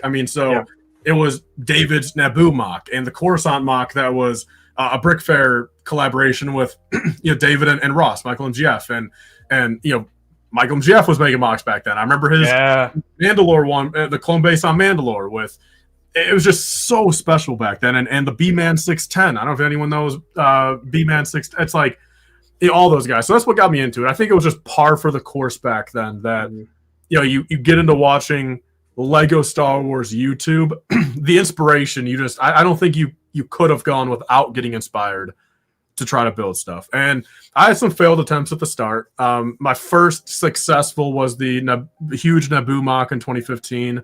That was the first thing that I ever got fully completed. Video did real well on my channel, which I was very grateful for at the time. And then it led into, I think at this point, I think if you look at my channel, I think I've made 12 successful mocks of larger scale, at least. I think, there's 5 or 6 smaller MIDI scale ones I've kind of done on my channel too, but I'm up to about a dozen completed. My big formula was 1 6-foot table worth. That was kind of just like a nice little footprint of, that size right there. And I made stuff like, just for anyone, I guess, Naboo, Deveron, a Nexus, Umbara. I made 2 different Umbara mocks, Geonosis, Scarif, a fan favorite of mine, man, that's Scarif. I kind of hit all different angles of it. But what got me out of it, because I'd say this much, as much as I uploaded a mock or 2, and I uploaded 1 in 2020, or 1 in 2019, 1 in 2020, and then 1 in 2021. As much as I did those 3, it was telling that it was kind of it was time for that era to end for me anyway, since what happened was in 2017, the mocks I brought to Brick World, the Umbara and the Scarif mock, I made them, and I didn't make them where they could be easily transportable. So they're 6-foot table slabs of a MOC.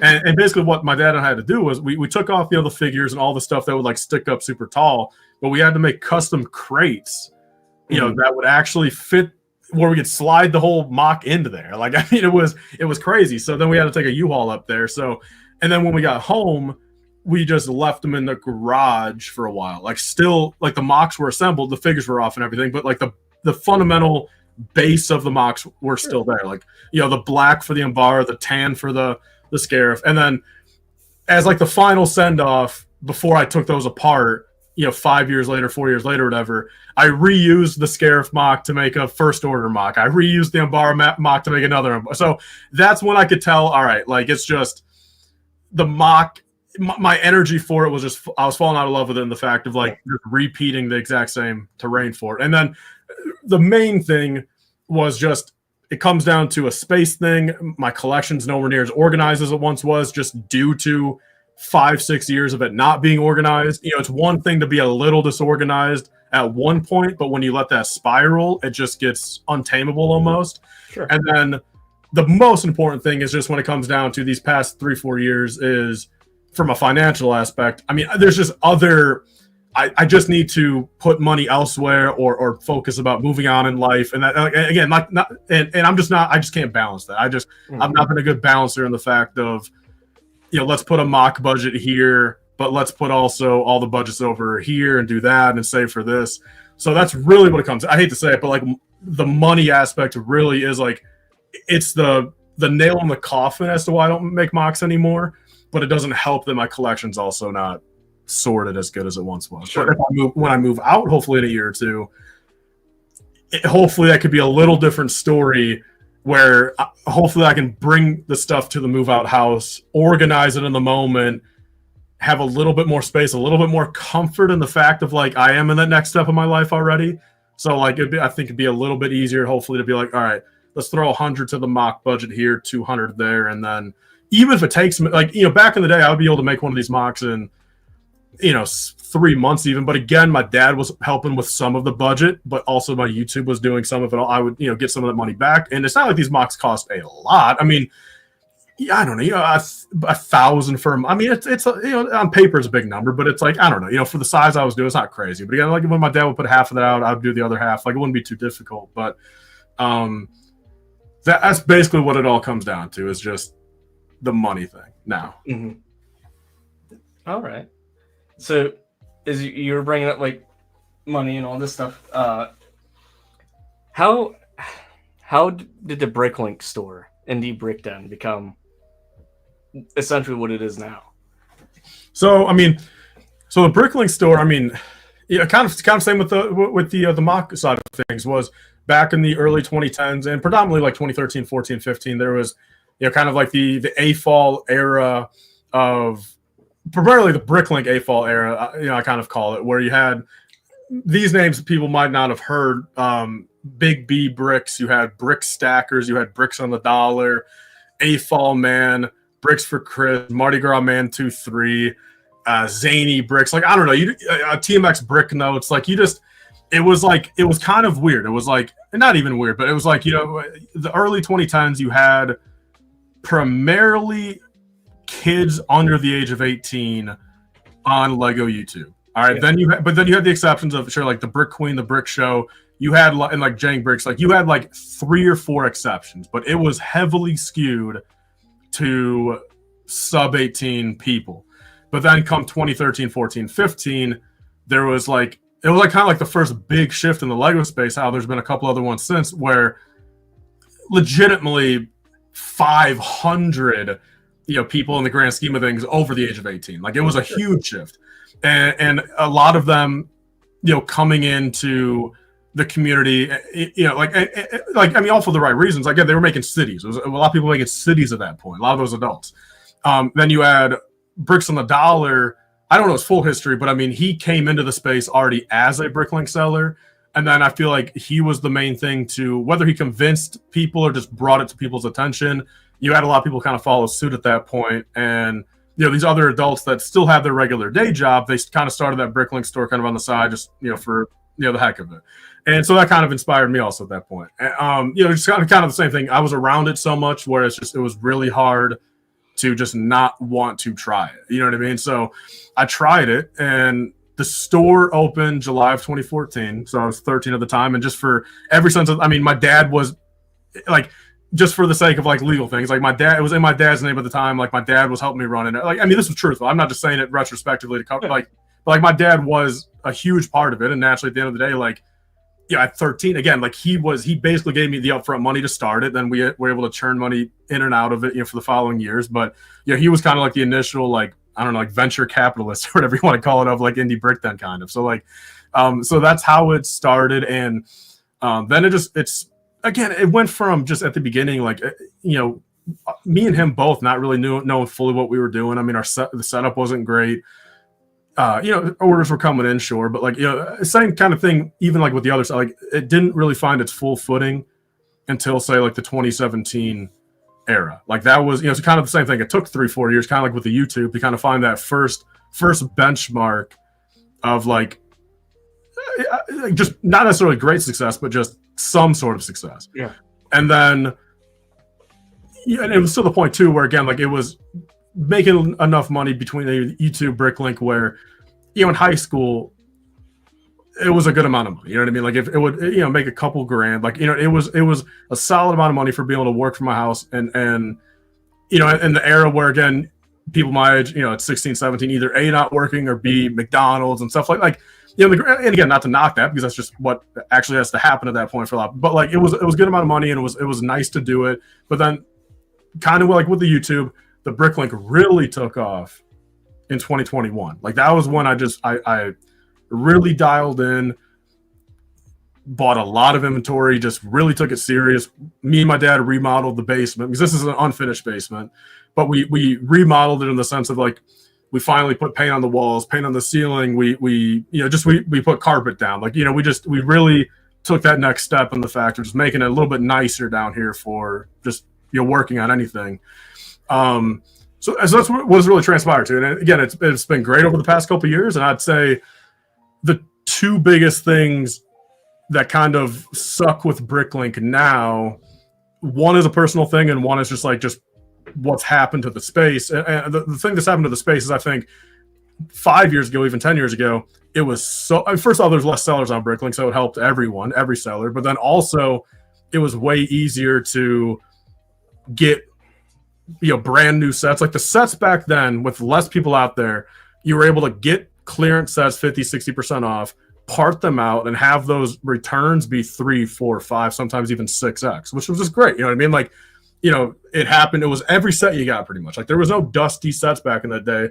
Of nowadays, you can't just buy a half off Mario set and part it out. You just can't. There's no money there. And again, like, and this just comes, and I'll always live by the fact that I think BrickLink is far different. If you're going to categorize just like Lego resellers and that type of stuff into like one big bubble of like, oh, it's a terrible thing, I think you need to really reevaluate BrickLink if you're going to group that into there, because it literally factually helps so many people out there building MOCs in cities. Like there's no other, sure, PAB has come in a little bit better in the recent years, but if we all remember, dude, PAB in the 2010s, dust, bro. There was a seventh of the variety there. Mm-hmm. And we all remember PAB prices at one point were terrible. 2x4s for 40 cents. Yep. Trash. So again, to be able to do BrickLink in the 2010s, I will ever live by, that you were doing the community a huge service. So, and I'll still live by that. I vouch for BrickLink. BrickLink's great. Crazy that the concept of that started like 25 years ago. It's wild. What was it, 99 or 2000 or 01 or whatever when BrickLink started? It's wild to think. So that's definitely hurt BrickLink, and I feel like not BrickLink as a platform, but just BrickLink sellers, I guess. Okay. Inventory not being as accessible that does as well for you. Again, clearance happens all the time, but again, you're not going to be doing anything buying half off Mario. And then even more so, you had over the past couple of years, people having means of getting other sort of connections, whether it's to the Mexico factory. Like it is one of those things where more so than ever, the top 5 or 10% really have one up on the other 90%. Yeah. And then for a personal thing, and I don't know if we'll necessarily get, I mean, I can maybe tease it again because I've yet to ever say it public about the plan of what I'm doing here in a couple months. I mean, you know what I'm talking about. I mean, Yep. and it's pretty much going to get rid of the BrickLink store for me. So, I mean, there will be a point in time where I'm coming up pretty much on BrickLink retirement.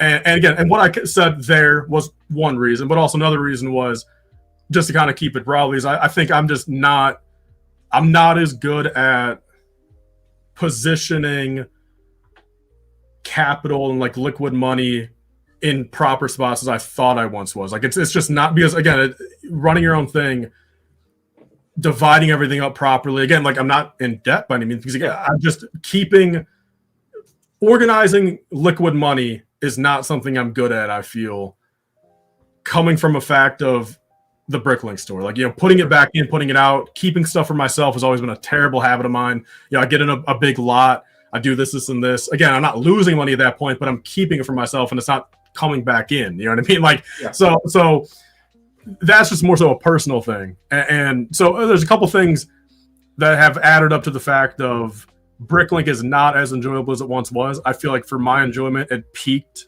in 21, 22, and 23, I feel. And pretty soon here, Indie Brick then will pretty much be no more. That's going to be a day where we all weep. But on to bigger and better things, yes? Yeah. I mean, for as you know, I mean, for a lot of things. Yeah. Yep. What was the hardest part about running BrickLink individually? Was it like, because I feel like people who work from home have this hard time of distinguishing time of work and relaxation. Was that something that kind of at a point made you kind of go down this path, like, hey, you know, is this really what I want to do? Because, you know, I can't separate the two or distinguish the two from each other anymore.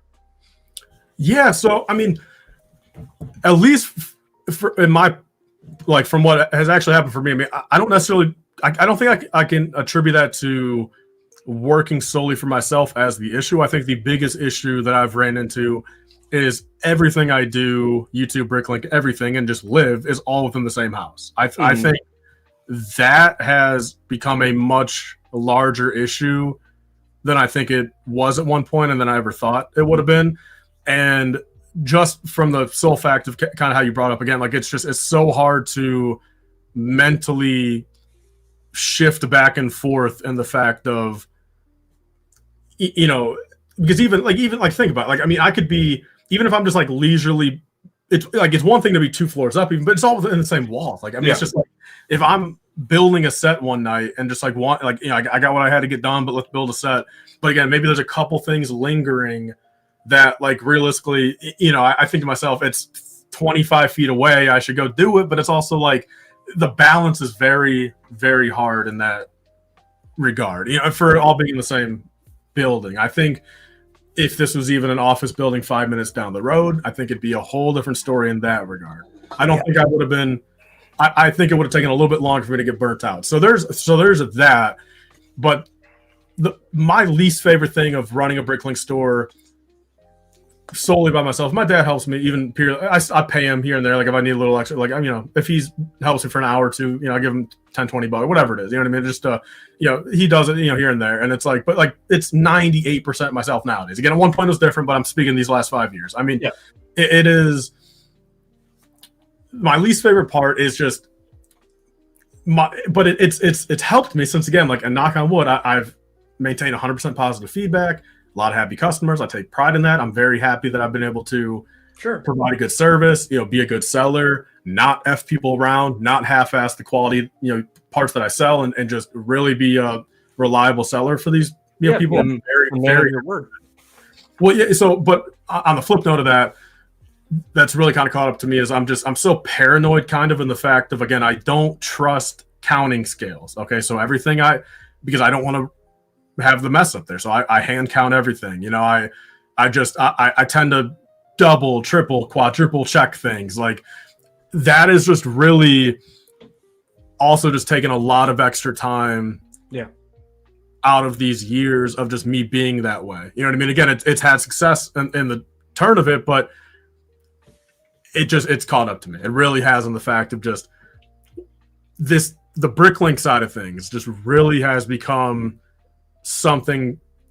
I'll say this much, like me owning it, all right, and me and all the pressure lying on me has finally caught up to me. Because again, if it was working or being a partner with someone else, where again that pressure was even alleviated a little bit from both just business stress, from financial stress, anything like that, I think it would have been a different story. But owning one myself, because even if I were to not be burnt out right now, if I'm going to scale to a point where it takes me to that next level, it will 100% burn me out. Because I mean, again, I need to get employees at that point, you know, and pay people at that point, and move out to a warehouse and worry about rent separately for this, not just house rent or you know, mortgage, like a lot of stuff like that. So I think it's finally, again, with the technical out that I have here coming up, you know what I mean, the next month or two, I think it all just lined up in the fact of it's time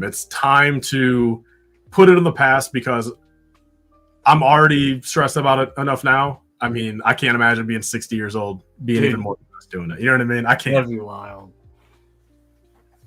Just the monotony of it. Yeah, I mean, there's fun aspects of it. You know what I mean? Like getting a cool used lot in, and you find some cool stuff in there. But it's like, you know, beyond that, like really just the actual functions of running it, I'm over it. Mm-hmm. I really am.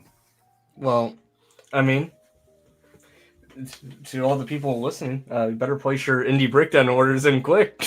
I will say the sale that I have will continue to rise. I mean, I'm at 25 now, but I mean, every month or so, I'm probably going to add another 5% to the sale. So CPA made a joke. I mean, because I kind of give them like a brief thing. I'm like, yeah, I don't know, by like next summer or something, I'll probably be at like 60% off everything, like whatever's left. And it's like CPA's like, yeah, I'll see you next summer for an order. So Dude, I'm like, you'll be seeing me soon for all your tan variety you have. You'll be seeing me soon. I mean, it's at one point, man. I mean, it's gonna be a little while to think, because I've got two different.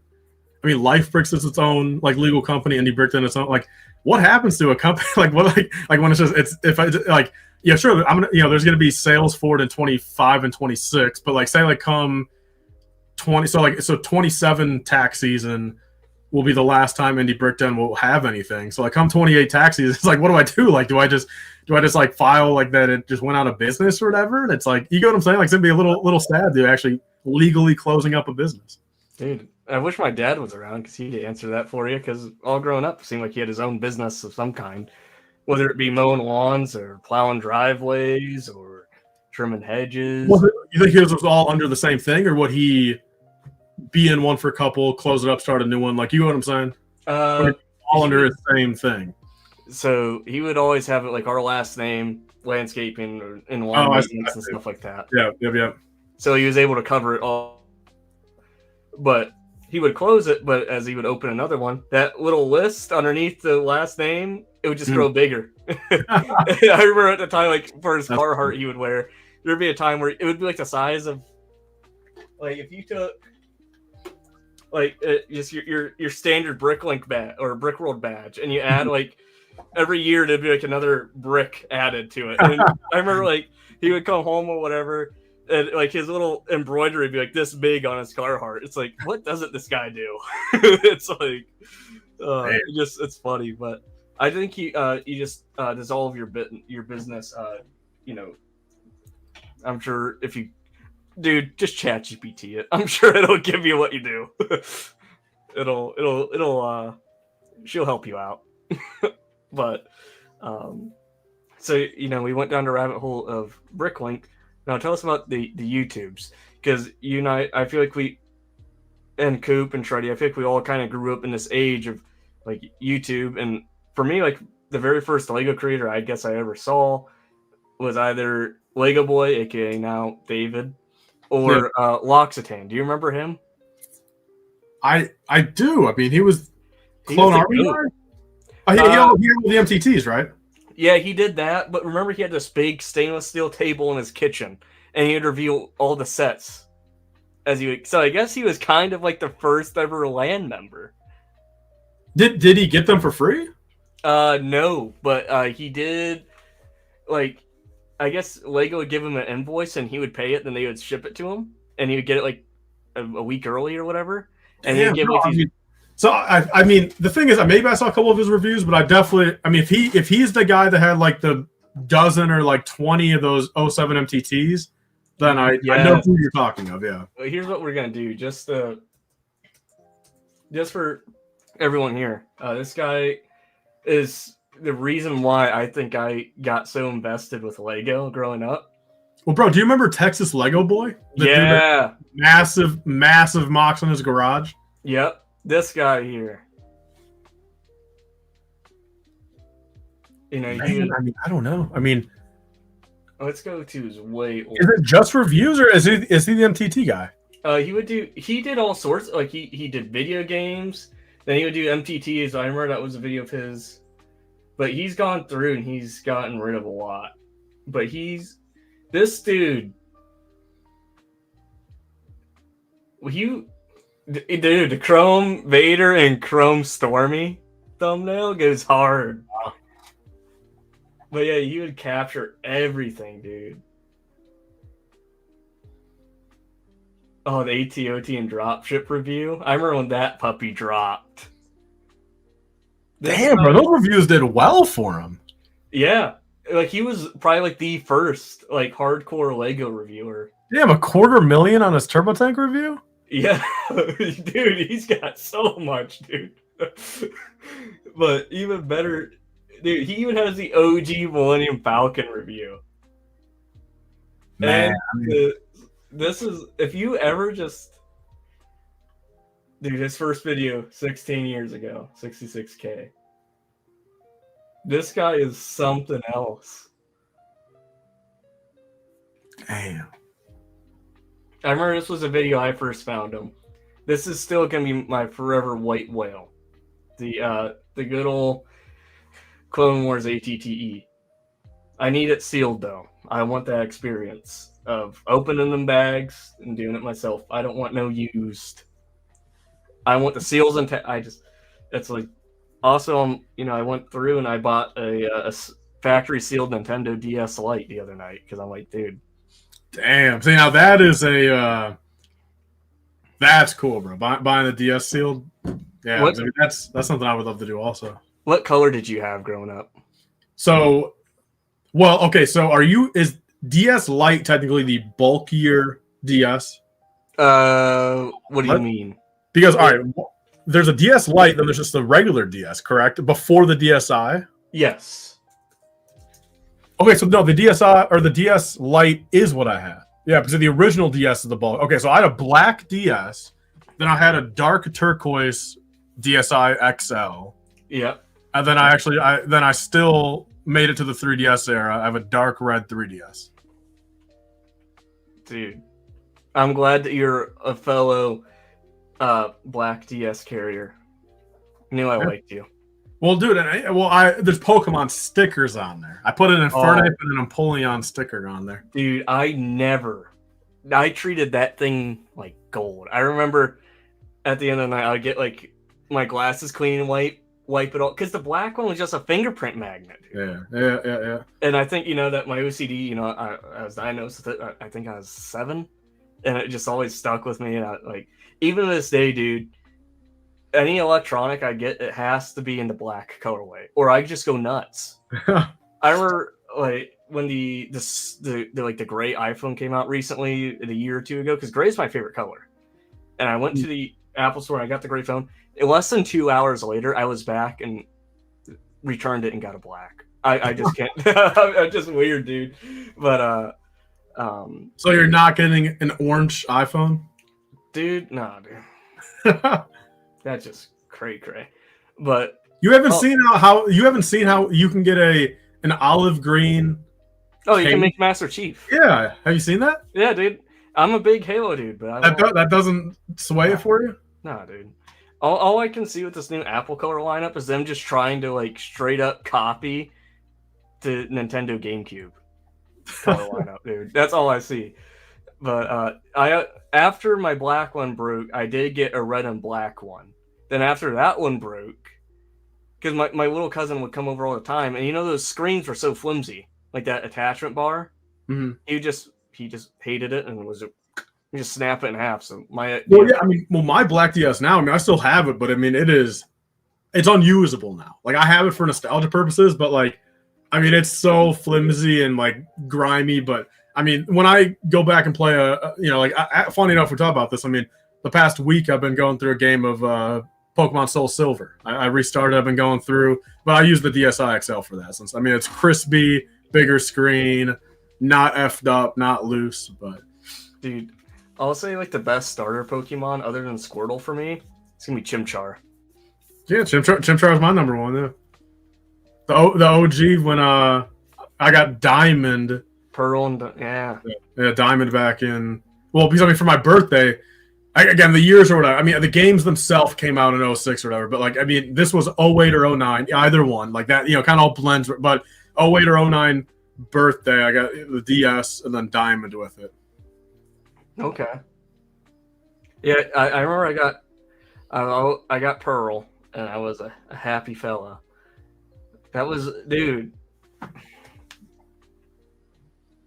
What a time, dude. What a trip. I used to remember going to the Nintendo little Picto chat room.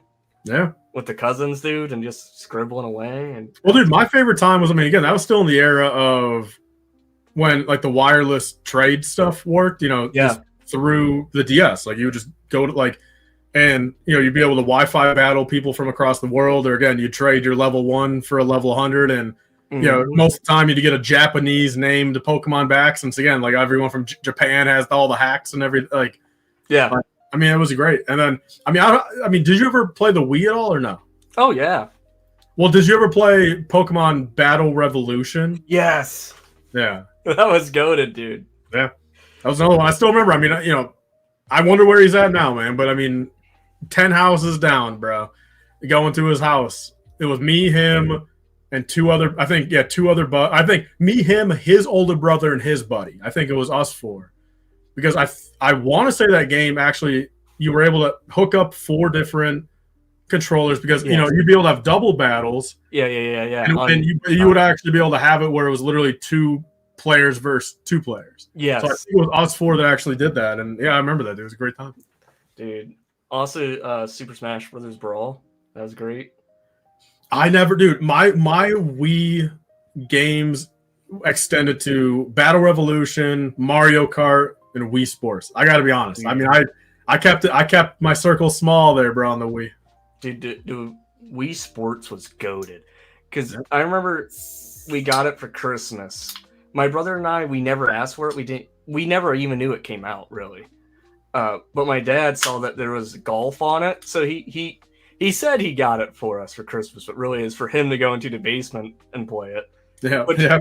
Naturally would have it. Us kids took it over, And I remember we were playing it family game night or whatever, and my dad was golfing and he let go and it broke the TV, so we never had a TV in the basement again. Yeah, dude, go to time. But for everyone, I am starting everyone's questions here in the chat, and we'll get to it at the end of the list here as a little speed round. I think that's always kind of fun. So I'm not ignoring people who are asking questions, just so we're aware of that. Just trying to, we're working along here. We're also having some good times with it.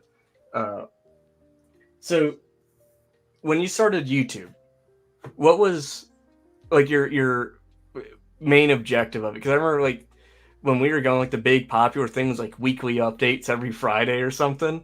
Yep. Was that kind of what you were hoping to do in a regard, or was it just getting a camera look at what I got, it's cool? So realistically, I think if I were to truly go back into 13-year-old Tyler's head, I think the true 5-year goal at that point was YouTube just being successful enough to just pay for itself and just allow me to say fund these MOCs, fund a clone army. That was what was in my, I wasn't thinking family, kids, house. I wasn't thinking that naturally back when I was 13. But fund what I was doing, but then even more so, I think another big thing that, and this technically part of the reason why, a big reason why I got into the BrickLink also, but was Brick Tactical and stuff back in the, even David, sure, with Lego Boy Customs prior to Minifix for You, but like all those, and we're even talking OG CAC and a lot of those guys that were around there back then, Brick Arms, before it was GI Brick. We're talking straight from Brick Arms, straight from Will, like, just Brick Arms. Before you had to buy Brick Arms through other companies. But the main thing was Brick Tactical, how he started X39 Brick Customs. I mean, that was his original company. And he was a big inspiration. It inspired me in the fact of just having your own business, buying, selling. And I don't have them right here, but I have them in a bin over there. I mean, I made a first round of, at that time I was L1 F3 brick. So it was like, but it was still Lifebricks. You know what I mean? It was Lifebricks, but like, I'll have to find him at some point, send a picture somewhere, put him on my story or something. But I made a round, dude. Again, that was back when Brick Tactical was doing, like German soldiers and like that type, military related stuff. But at the very start of what he was doing, not a lot of new prints he was doing. He was just fig bashing official parts. He was doing, I think he did, at least at the very start. I know pretty soon after he was doing like the original like Master Chief that he did that had molded parts, but it was painted. It wasn't printed or anything like that. So I made a couple rounds of fig bashed piece. Like I made like a British soldier that had like the old guy from Indiana Jones. Like that face, the Zookeeper torso and legs, and then a Brick Arms, whatever the British hat is, you know what I mean, or helmet. The Brody helmet? Yeah, the Brody helmet. Yeah, and then also another one, I made a modern terrorist that was like a construction uniform with like the hooded balaclava hat, and then from Indiana Jones. Yeah, so like I made 3 different ones. A third one, I'm kind of forgetting exactly. I don't have any more of the third one, but I have some more of the other 2. But I didn't have a store or a website at the time, so I sold them on eBay.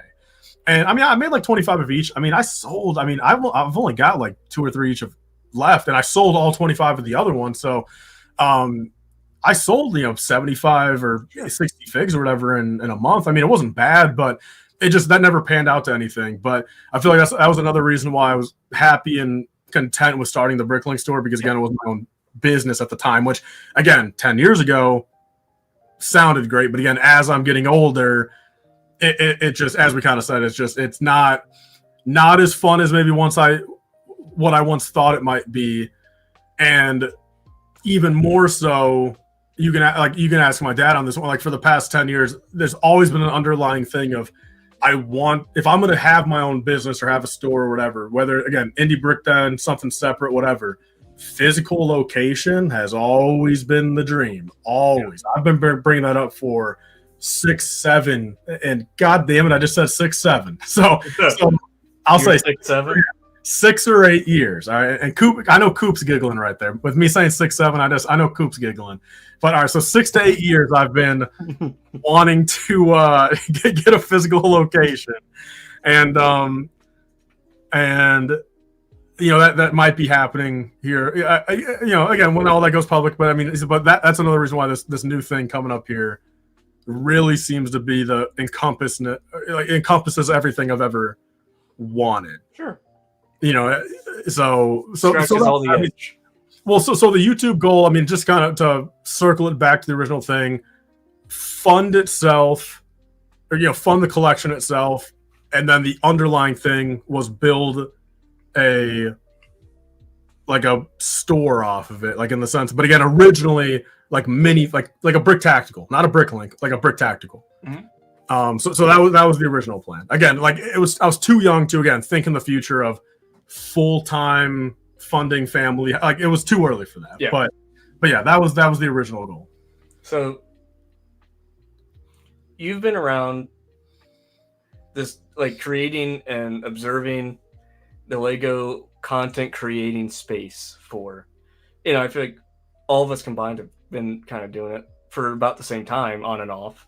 For you, you stayed consistent with it. Like you didn't disappear, you didn't vanish. You very much have been in the trenches with it since the dawn of time. where some of us started with the dawn of time, took a break, came back, took a break, came back, repeating the endless cycle. For you, in your own words, how would you define what would be considered meaningful content to you and stuff that you enjoy watching? Strictly speaking, Lego or just anything in general? We can do both. So, I mean, Lego-wise now, I mean, it's definitely pivoted. Just overall content itself from creators is severely pivoted over the past couple of years. I mean, there's really not even much choice anymore as to what to watch. I mean, you're either in the Lego space, I mean, you're either watching reviews, again, whether they're land or not, but just reviews. Yes. You got the fast-paced Beast style. You have another genre that isn't necessarily Beast style, but it's definitely more family-friendly orientated, just to, which again, understandably, just to broaden viewership. I get that. But then you have like the side of like, the live streamers and stuff like this, where it is, you have that underlying authentic stuff. Again, like we're, something like, your streams, the ACOBs, like you have that. But a lot of that's long form, which quite frankly, I'm enjoying. Like I've turned into a long form guy over the past couple of years because I like having this type of stuff on in the background or while I'm driving. So yeah. And the authentic stuff is my favorite. So just to like kind of push back to the start, like, listening to real I say real in the sense of just like keeping it real. Like, I mean, I get everyone, even a land member's real. I get it's a real human, but just real thoughts and unbiased for the most part. I do like stuff like, again, like if we categorize your stream in with, kind of just the long form realness, that is my favorite in the Lego side of things. Like, and if we had to dial it down to like maybe like one creator that like maybe isn't pretty much as a live stream channel, like if we had to dial it down to like just like straight video content wise, I mean, I'd probably go Ryan these days, again, because he kind of just, I don't watch all of Ryan's stuff. I mean, I watch if he gets like an early review, and I mean, I don't think anyone ever watches really anything or like everything of someone at all. But with Ryan, there's stuff I miss. But like if I had to just categorize like one person to watch, I think he closest fits what I'm looking for, while still keeping it authentic, good quality, stays on topic with like trendy stuff. But other than that, I mean, I'm not watching a bunch of like. I mean, I don't watch the B stuff. Like, I just don't. Like, but if I had to give anyone credit, I'd give TD Bricks credit. I mean, I don't watch every TD Bricks video, but I would say I probably watch maybe one out of every 3 or 4. Like, because I give TD credit in the fact of like in the Lego space, him creating that style at least, and to me, it has always come off from him as. Maybe I think this way because he was first, but it gives off authentic vibes. Yeah. Watching his stuff, but again, maybe I'm skewed on that because he was the first to do it. Sure. So comparing a million other people that do it after him, maybe it doesn't seem as authentic because you automatically just think, oh, it's a TD copy. Yeah. But whether that's true or not, I mean, I do watch a couple TD videos. I think there's a couple YouTubers out here, which again sucks. I mean, I'm friends with, I've known them, I talk to them, they're great people, but the content they make is just, oh my gosh. I mean, it should be a felony. You know what I mean? Like with how, like I'm not gonna say name, but there's 2 or 3 in particular. Get the courts on these guys. I mean, for the amount of, I don't even use this term lightly, but it's factual brain rot BS. I mean, it should be a felony, bro, on these guys. But again, still from what I know, good people beyond that. But content, I get it. If they want to get the sub 15 in there, go ahead. But I'm not sub 15, and I'm not watching that. But so that's kind of the YouTube. So, I mean, I'd say 90% long form realness with a couple things sprinkled. I do watch that guy in one of the other countries. It's the one making the massive city with his brother. Like he has like the work. Oh yeah. He just made the airport a couple months ago. Yeah. Like, massive. I mean, we're talking, dude. Like it's humongous. Like they literally are like renting out a whole different building for it. So I check their city updates. I still go to Jang here and there for a non-Star Wars review. I go to Jang here and there for that. But yeah, I mean that's about it. I mean I'm not. Yeah. So that's pretty much on the Lego side. On the non-Lego side, I mean, pretty much just podcasters for the most part. Again, because I just like listening to that as I'm doing other stuff. But if I had to boil it down to like like if I'm like eating like a meal or something, and and you want that 10-20 minute video to turn on as you're eating a little Chick-fil-A or something. The biggest category of content I've been watching recently is like Pokemon card vendor POV stuff.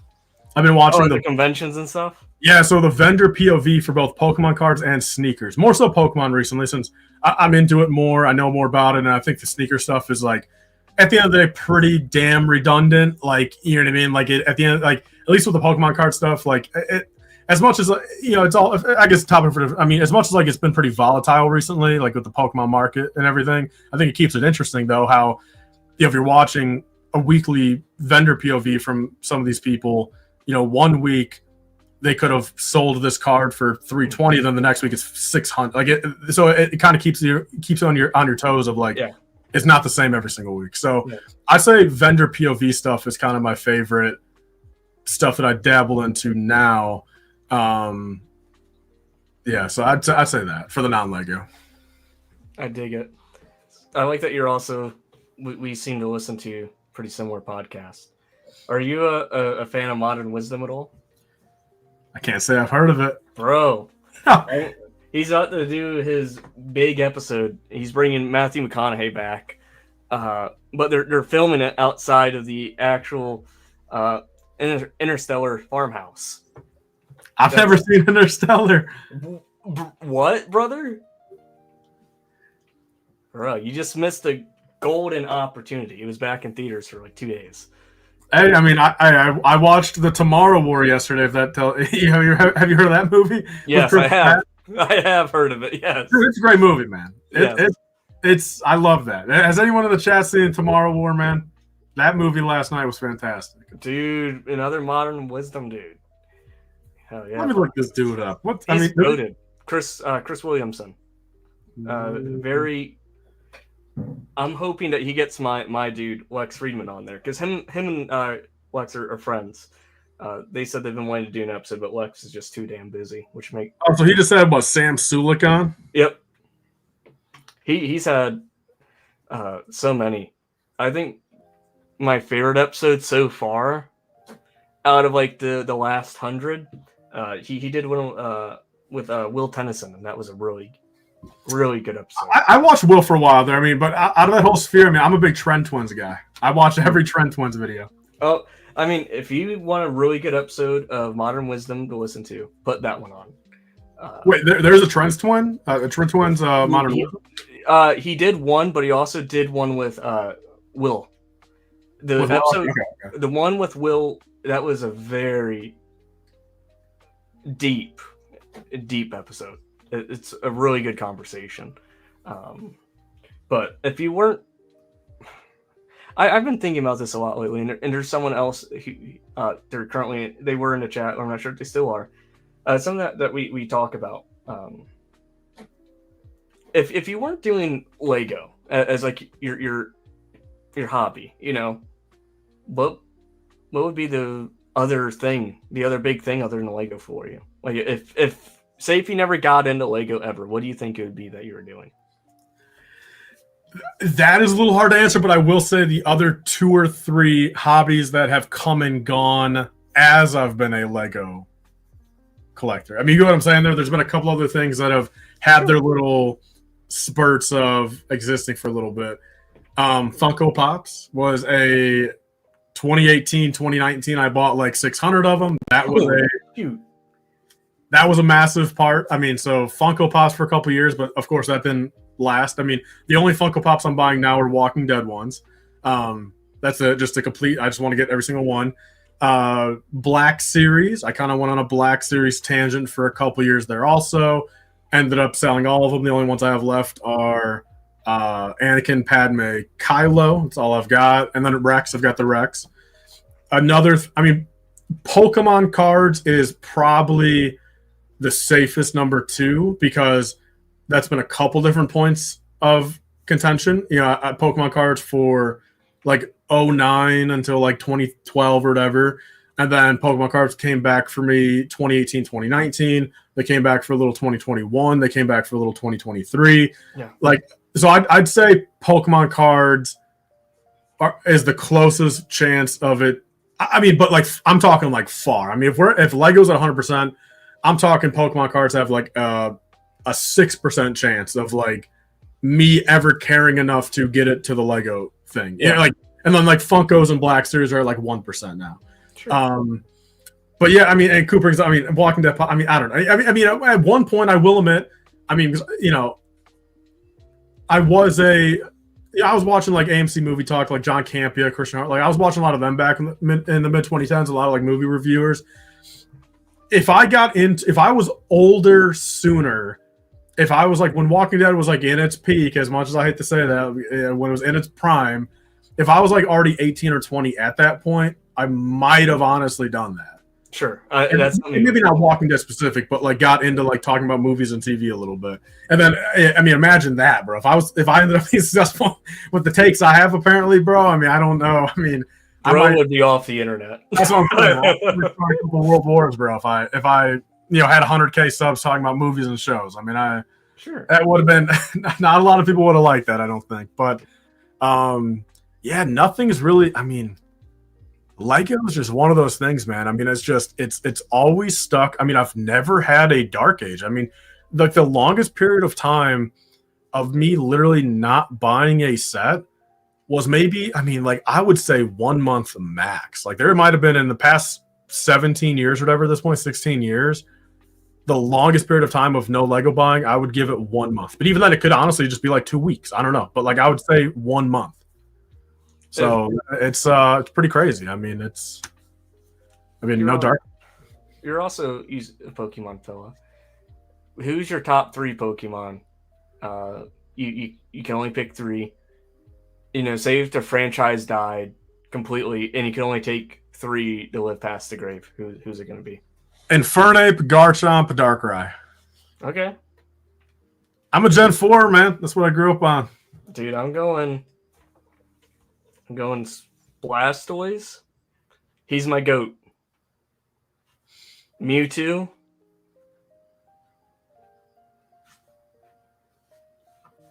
Suzy-kun. Or Suicune. My bad. Suicune. Yeah. Okay. Those are my 3. I always want to say Suzy-kun for some, because when I was a kid, I always struggled with pronouncing the name. It just stuck. But now I know as an adult, it's Suicune. But I always want to, that's that childhood part, always kicking out, like, you know, like, let me be a free little peacock here. You know, free as a bird. So, we've said this before. You've been around with the Lego for a very, very long time. As you said, 17 years. You've stuck with it completely. What makes you kind of disagree with the modern Lego formula or template with what they're doing now? Because I feel like there's a lot of stuff going wrong. But they're also doing a lot of stuff right. Like I'm one of the people that'd be willing to say, like, we're living in a new modern golden age, because like they're actually somewhat listening to us. Like you could tell, like they're listening a little bit, because that's like, you know, now we have Galactic Marines, we have all of these other legions. You know, things like when we were watching the Clone Wars, we never thought would be made. You know, it was stuff that we'd hope for. So what would you say is like the biggest falling point right now, and how could they fix that? So, just speaking from my experience, I mean, I would say the biggest point of contention that I bring up, I mean, Ryan says it, I mean, it's just a fact of the matter. I mean, with so much of this stuff, it would have been better 10 years ago compared to how it is now. Okay, and that just, it you know, that sucks to even say to begin with, but then it also sucks when you think, you know, there was from 99 all the way up until like 2014, like there was a 15-year period of every kind of like era of Lego Star Wars, like year over year or every couple of years, they would get better. Mm-hmm. And then now it's just on the downward trend for most things. Again, like I'll openly admit, like, I mean, I think if you just are looking at it from like structurally sound builds, like, sure, man, like modern sets are, you know, way more. If you drop it on the table, it's not going to go into fit. Like, I understand that, you know what I mean? Like, I get that, but like, that's also just like, you would hope that would have happened with another 10,000 different elements they've made over the past decade, sure, and 10 extra years of experience. So like, that is fine. But I guess what comes down to it, I mean, with where I'm at with modern Lego Star Wars, from the fact of just why I don't feel like I need to buy this, or nor do I want to collect this or put my money into it, is really two things. I mean, first thing is just the size of stuff. And again, and my biggest thing with that, all right, just overall, all right, just pound for pound, not even really considering if, the fighter tank should be, in universe 4 studs shorter. Like, I'm not even looking at that. All right, I'm just looking at the fact if I'm buying a product, I'm going to build said product and display it. I have always just viewed it in the fact of I would rather have big product versus smaller product for the money I put out. Like, if I'm going to display a set, why not have it be a bigger copy of that set? And I look at, and that's why I've grown into liking UCS sets more. And again, people always and the rebuttal that people say, hey, wait for a UCS version or not. It's like, we all know, come on, there's 2 UCS sets a year, maybe 3. It's like, for them to make everything in UCS, that's just never going to happen. And sure as heck not in my lifetime. Well, so it's like, but there was a time 10 years ago where you could get the UCS version or you could get the playset version, and they're still both like, they're both like, I've always joked about this. Like, I think of like 07 MTT. If that were to come out now, man, you're 200 pieces away from being a UCS set these days, like 07 MTT. So that's kind of proves just like kind of the scale. And the reason why I'm fine, or the reason why I think that should be fine, is I have this is a take that not everyone agrees with me, but I mean, I stand by this, and I think this is really the best way to look at this. And the thing, because you have all these people that always want everything in minifig scale. Yes. But you look at all these, they come out with 40 sets a year or whatever. All right. You will never be able to actually have Lego make every Star Wars set minifig scale. That is fundamentally impossible unless you're getting into $8,000 of this and 20. Like, you will never have everything minifig scale. Yeah. Whether it's too big or too small, never. You will just never have it. So my biggest rebuttal on that is like, look, if that is what you want to die by, and because I think people that say, oh, it's closer to minifig scale, in my opinion, why is that necessarily a strict net positive? Because it's not. If you're wanting everything minifig scale, closer to minifig scale is not minifig scale still. It is closer, but it's not mini. Like, so if you want that stuff for either display purposes or within your mock, like, I hate to say this, but like, I think the only way you're ever going to be satisfied in that regard is you're going to have to make your own builds. Like, you're going to have to do the math, do the stud math, and make those things yourself. So me thinking in that regard, I think for that group of people to be happy, they have to just do it themselves. And I hate to kind of say it, but it's just, it logistically can't work ever. Like, if you are fine with 60% of your stuff being minifig scale, but the other 40% not, why does it even matter to you that the original 60% is minifig scale if you're fine with the other 40% not? So then I just look at it in the fact of, I think Lego should just worry about making the biggest products they can, and sure, still have good quality with them, still make them structurally sound, as they do with sets these days, but make them a little bit bigger, and allow that to be for the people that just want to buy, the official Lego, have it on their display. And then again, for the mockers, for the people that care about sizes and accuracy in that regard, just build it yourself. Like, I mean, Lego is Lego. Like, you can just, if you want to change the build of it or the style of it or the size of it, you can do that. So, I mean, that's where I'm at in that. So, with that logic, I mean, I just don't view me needing to buy these sets, these modern sets, as needed. Like, I mean, I still have quite a few from my childhood. I never had everything growing up, but I mean, I've got a bulk of everything, but there's still a few things I need to get. But like, I just look at, on a show in a couple years or 20 years, I would rather have the much bigger 2014 Sith Infiltrator on my shelf than the 2024 version. I just would. And like, so that is not necessarily me just instantly calling 2024 trash, more so than it is just I'm 100% just not going to buy it since I have no reason to, and I'm not going to advocate for you should buy it, because that's not truly what I think. Like, it's just, that's where it's a little hard for me to be like, if I'm not passionate about it, it's hard for me to then just flip that switch and say I recommend it to some people when I can't even recommend it to myself. It's just, that's kind of the biggest thing here.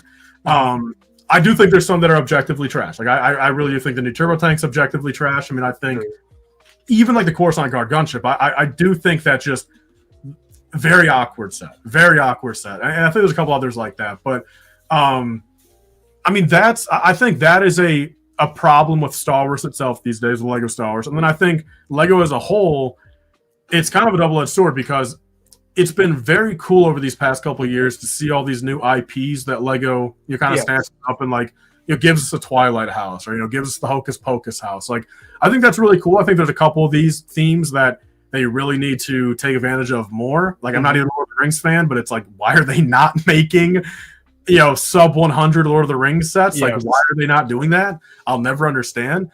But it's cool seeing these things pop up. You know what I mean? Some of these 18 plus sets. I've got no problem with 18 plus inherently. I really don't. I mean, I think it's fine that they came out. I don't think they should have black box art. I think black box art should be just for helmets, just for dioramas, or 100% just for helmets, but probably for dioramas. So I think that'd look fine. Yeah.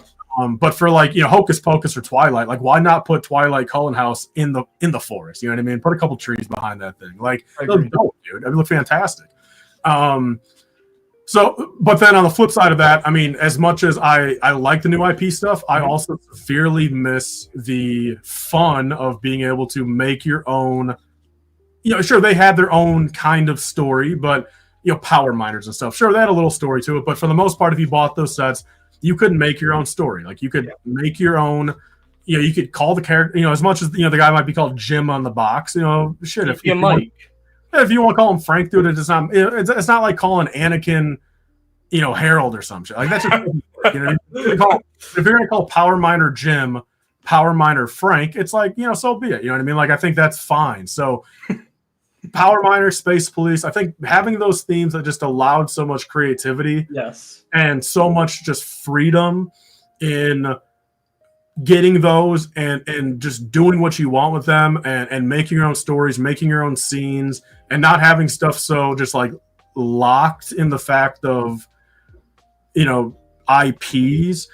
It's a double-edged sword. I think they can do. I think they can do both because like I don't know, man. Like I mean, the more I'm thinking about it, like nowadays, is it literally just Ninjago that is still like the last remaining? Yeah, I mean, IP? Because I mean, even like Gabby Dollhouse, bro. What about City?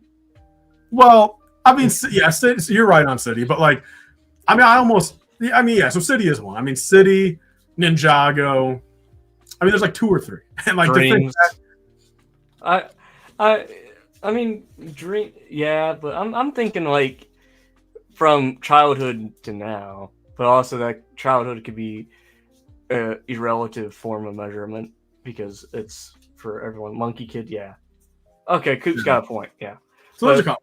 Yeah, but I mean, so I'll say this much. I mean, Dreams and Monkey. I think a lot of Monkey Kid stuff is heaters, but I mean, Dreams is like the public consensus mostly dust, and I just sit there and I mean, I don't necessarily know the answer to it, but I really do wonder what made Dreams dust compared to Power Miners. Like, I mean, I don't think anyone has like the sole answer to it, but I think Lego, as the company that made both products, they made Power Miners, they made Dreams. I think they need to figure out exactly, because they did it before. I think they just need to figure out what did they do in that era? Because again, like with Dreams here, you have everyone calling it dust. All generations. You don't. It's not just the 20, 30, 40-year-olds calling, oh, it's not from 09, it's trash. I mean, You have 10-year-olds that don't care about it. You have 70-year-olds that don't care about it. Like, just so it's not just like our generation just bitching about it. It's like there inherently has to be something wrong with it that they did not have at other themes past. So,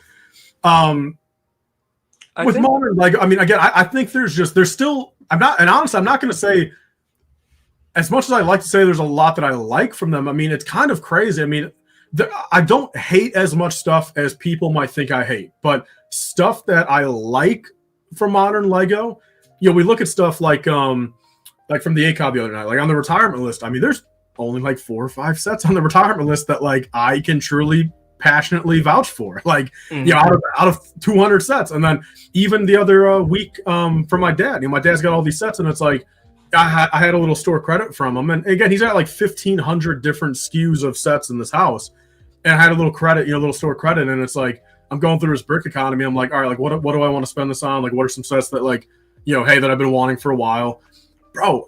I had $500 to spend, and out of 1,500 sets, I was only able to get 6 sets that totaled to like $250. And I'm like, bro, like, and again, and I think I'm in the small minority of, I think I've finally been able to get past the fact of, if I don't truly love it, I'm not gonna buy it. I think I've crossed that for these past couple of years, and I'm very happy with that because it saves me money, saves me space, saves me stress of like, caring about too many different things. But I guess just to put that point home is like, again, I don't necessarily hate everything they do. I just don't like it. There's a difference there. There's a difference, and it's like, if I'm gonna put my money into stuff, again, and sure, you could argue it. Some of it's nostalgia, sure, but like at the end of the day, it is my collection. It is what I'm gonna be passionate about. And if I'm passionate about it, I'm gonna speak it. I'd rather go back and get these themes and sets from 10, 15 years ago. I just want, like, if I'm gonna do it, like, what is the point of? I don't want to do it anyway, and like even more so, there's literally zero reason to, because even if you're looking at it from like a content perspective of like, oh, I don't like the set, but let me review it, or let me do this. Like, there's 10,000 people that review the set these days. It doesn't matter anymore. Yeah, it's like, it just doesn't. So like from my personal level, and even from a business level, it makes 0 sense to just buy all this stuff these days. So I'd rather just put my money into stuff I actually like, and then I missed out on it. Because it's also like kind of going to your point, like why isn't Dreams and all this stuff hitting? I also want Sean actually just took it. I was gonna say something along the same thing here. I would say it's the amount of limitation on imagination now, where it's that drive of imagination within like kids growing up now.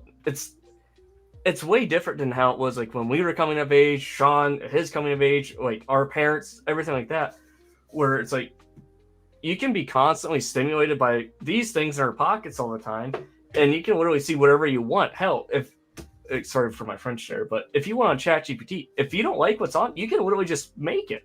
There's no power of that. Like, oh yeah, this is cool. Like for me, like if I saw like the neon green rock dude from Power Miners, that dude just got his way adopted into the Star Wars IP and became like a top tier Sith. Like stuff like that. And just the amount of creativity where you can tell where Lego was trying and stuff with their imagination and creativity aspect, where with Power Miners, some sets even came with little comic books, stuff like that helped enrich of like what you were getting and gave your brain this creative liberty to branch off of it, where it had so many open doors throughout its lifeline. Like, yeah, sure, it had like its own like lore per se, but it wasn't flat and narrow how it is with Star Wars or Indiana Jones or Lord of the Rings. That stuff's clearly mapped out. This is it. It's its own expanded universe now. Where Power Miners, it left you that creative liberty to, you could conscript this little rock dude. He could be a villain in Indiana Jones. It's just stuff like that. And like, you don't see children. The other day when I was driving, I saw a kid riding a bike, and I had to do double take. I'm like, am I seeing things? Yeah. Or, and yeah, sure, like we had screens and all this stuff too, but it wasn't constant. Like, yeah, there was like 1 or 2 shows you watched. Me, it was like Camp Laszlo and Star Wars: The Clone Wars. That was about it for shows or games or things that, you had to be physically there with someone if you wanted to play split screen or stuff of that nature. Where now it's like everything's overly accessible, and I think that's kind of what is why like themes like Monkey Kid and Dreams and stuff are having that hard time, because everyone wants like to cut clean and narrow. Like this is it. They just want the factual thing, where imagination's kind of gone by the wayside. That's at least what I'm thinking. Yeah, I think social media. It's killed attention spans. It's killed like. Hell, dude, it's even killed love these days, bro. It just has. It's killed everything. Like, you know, and the fact of, I mean, yeah, it goes for both sides. But like, just for an example, a girl sees so and so on TikTok doing this, but like, maybe it looks real good for that 20-second TikTok, but but then it changes, male, female, whatever, changes the perspective of, oh, now because so and so in the real life doesn't look good for 20 seconds. Like, it's just like social media has killed a lot, and it's like it's this unrealistic measurement of what we want it to be. But is it also kind of crazy how much? I mean, I think it was slowly getting to the point, but isn't it kind of crazy to think that, social media as a whole, I mean, again, if we're talking early YouTube, we're talking like, I mean, it's been around since like early 2000s, 05 for YouTube. Yeah. Like, it's been 20 years, but like, I feel like for those first 15 years up until like 2019 or so, you could have some arguments of social media caused this or did this, but I don't feel like that was like the narrative as it is more so nowadays. I mean, these past 5 years have like really cooked people's brains. Yeah. From social. I mean, it's a little scary how 5 years can do more damage than what I think 15 years did prior. Yeah. It's crazy because I'd play Club Penguin or whatever on the computer, stuff like that. But it wasn't like, I'm like, dang, I got this Nerf gun sitting right next to the family computer. And I think that's it. Where, like, when we were kind of growing, like, there was one computer in the house. You all took turns, like, I'm not sure, like, for me, if a phone call was coming in, my computer would kind of, like, stop for a little bit because I'm not sure, whatever. It's like, I think it's the over accessibility and everything. And everyone can have everything whenever they want it, type thing, if you're in the financial means within that barrier to get said thing. But I just think it might be that. Like, even going to a movie theater, dude, like, I can perfectly turn off my phone the entire movie and just be complacent with the film. Where you'll look over, you'll see dude just like on Snapchat or whatever. It's like, dude, you just paid like $30 to be here, and you're just bro, or again, dude. I mean, I think there's been movie theater gigglers forever, bro. But like, I'll never forget, bro. Revenge of the Sith, man. I'm sitting there and it's like, dude, like, it was a father and son next to me, and the son was the one right next to me. You know what I mean? Father was two, and it's like, again, I could tell the dad was. I mean, the dad, I feel like, at least was mature enough for being older. But dude, I can't believe that guy didn't tell his son to shut the because it's just, dude, those guys that but the crazy part is 10 years ago, this guy right now was a giggler and he was a repeater. You know what I mean? The guy like not a repeater. As Anakin saying "I hate you," he screams and I'm just like, dude, he's like 15. I'm like, bro, you're cooked, man. Shut up. Like, just stop being so stimulated for 2 hours and just freaking watch the movie. You know what I mean? But it's like, but 10 years ago, I feel like that didn't happen. Like 10 years ago, I don't remember, during Avengers, I don't remember people were like, it's just wild to me, bro. Like, I mean, people like, so, also, on the topic of theaters, bro, I can't believe theaters are dying. Like, I mean, I can't believe it because that's the day and age we're in. But again, I can't believe it in the fact of I can't believe that people are going down that path because, in my opinion, the theater experience is wonderful. And again, am I going to sit here and say that, I mean, sure, it's getting expensive. And sure, if you do it 30 times a year, maybe that's a little, but like, if you're going to hard cut out the theater, like some people are these days, that I don't understand. Yeah. Like a monthly theater trip, I feel like just hits very well. Yeah, because dude, when my theater closed, that was one. I'm sure, like, when I'm on my deathbed or whatever it is, that's gonna be the one thing that's gonna stick with me the most. Is I'm gonna be. I remember it vividly, dude. We were making good sales. Sure, like, yeah, the movies is expensive, but a fact that people tend to forget about is theaters don't make a profit off of your ticket alone. The only time when that does happen is, say, for example, when the film made its budget back plus 15%.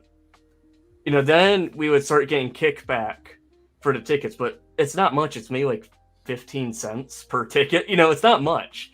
Yeah. So you solely have to rely on a concession sale. Yeah, sure, it's priced, but like, whenever we had to put in our concession order, our one bag of popcorn that would make like 5 hours worth, that bag is like $31. So it's that stuff behind the scenes that makes it very hard to kind of distinguish. It's like you have to be able to pay your employees too, and then you also, yeah, sure, you get like the theater budget for the week, but that's based off of what you sold the week before. So it's a very kiss and tell. But the thing that the moment when I saw the theater was going downhill was when they were doing same day streaming too. Yeah, I mean, which the first movie I remember for that was a big thing was Black Widow. Yes. Back in 21. I mean, even Scarlett Johansson, ended up getting a huge lawsuit over that, the fact of like, hey, like you promised me a theatrical. Well, yeah, you promised me residuals or whatever on the fact of if the movie did 500 million in theaters, 607, like, but when you put it in streaming the same day, it's like, it making only 385 or whatever in the theaters. Yes. It 100% hindered it to some degree. I mean, would it have made $1 billion if it wasn't at streaming? No. But I mean, would it have gone 5, 6 maybe? Yeah. And if that would have made Scarlett Johansson another $5 million, I can see why she's pissed. Yeah. And I'm glad now that the head execs at like Warner Brothers, Paramount and stuff, they're seeing that like, hey, we're not making money anymore as like we were. So you're starting to see movies saying only in theaters, and then like a month or two down the road, you'll finally see like a rumored when it hits Max or Prime, whatever stuff like. So they're finally waking up. Like, yeah, dude, we're closing theaters, and when we close theaters, when theaters are closing, we're not making half the money we were. And I'm glad to see that kind of going through, because my favorite movie theater moment, it was when the movie Pearl came out. That Ty West film. My friend Justin, he was the guy above me at the time before I went and took that spot. David Cornswet was the projectionist in that movie. I remember I was sitting there, like, I'm no cap, like if he was still around, we could ask him, but unfortunately he passed away. But I remember I looking back into the stadium seating, I'm like, dude, he, like, if something happens, this is the next Superman. And I remember like a year and a half later, he comes up to my office. He goes, dude, I guess it was just casted. I'm like, who? He goes, that guy from, I'm like, no way, dude.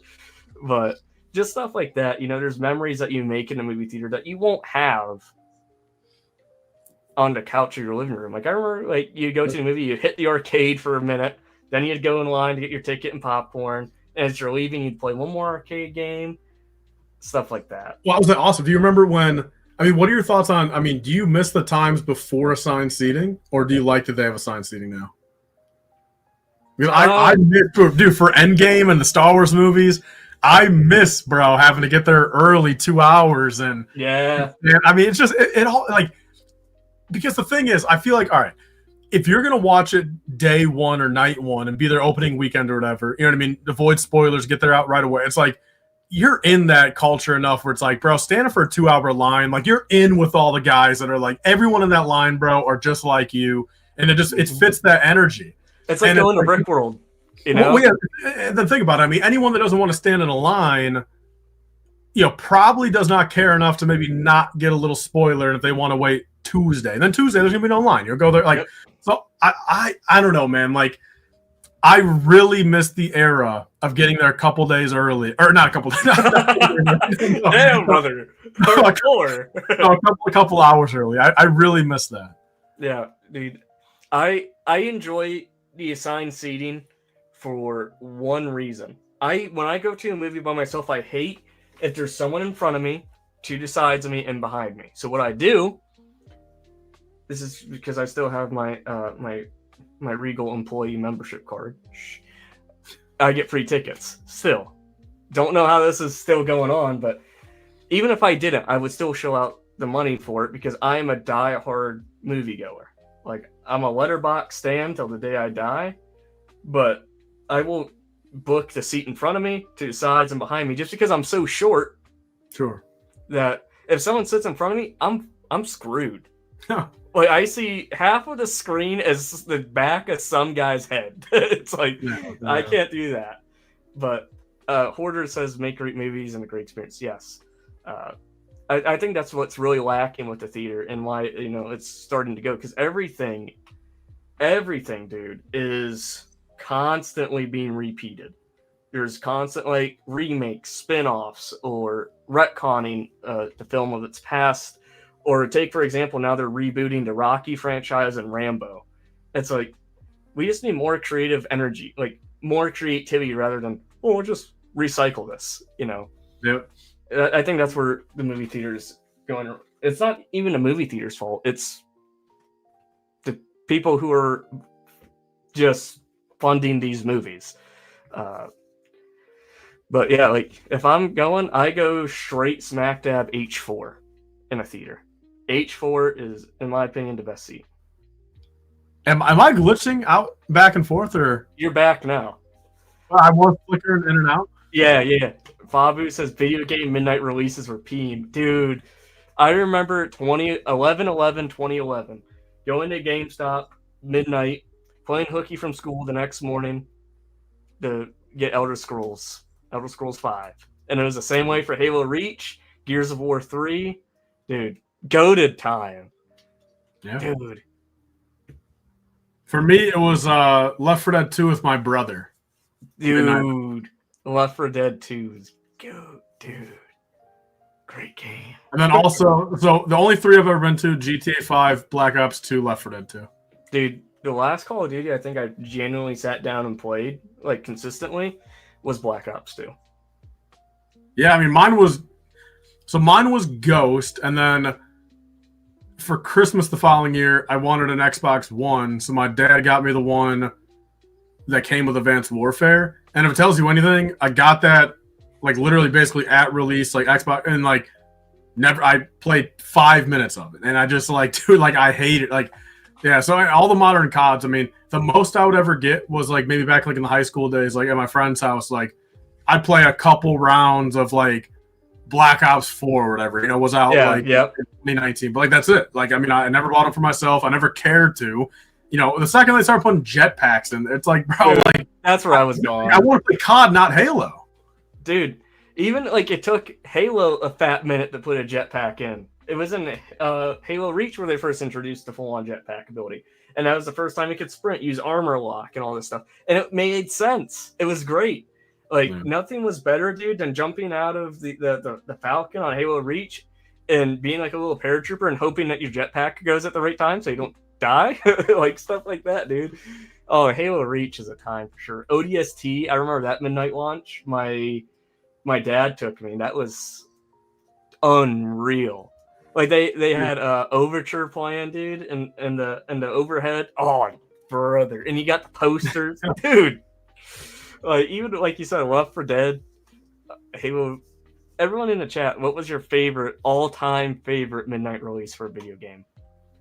It's a tie for me. It's either Reach or Elder Scrolls 5 Skyrim, because I was in the first batch of like the 1,000 people nationwide where you got that parchment map.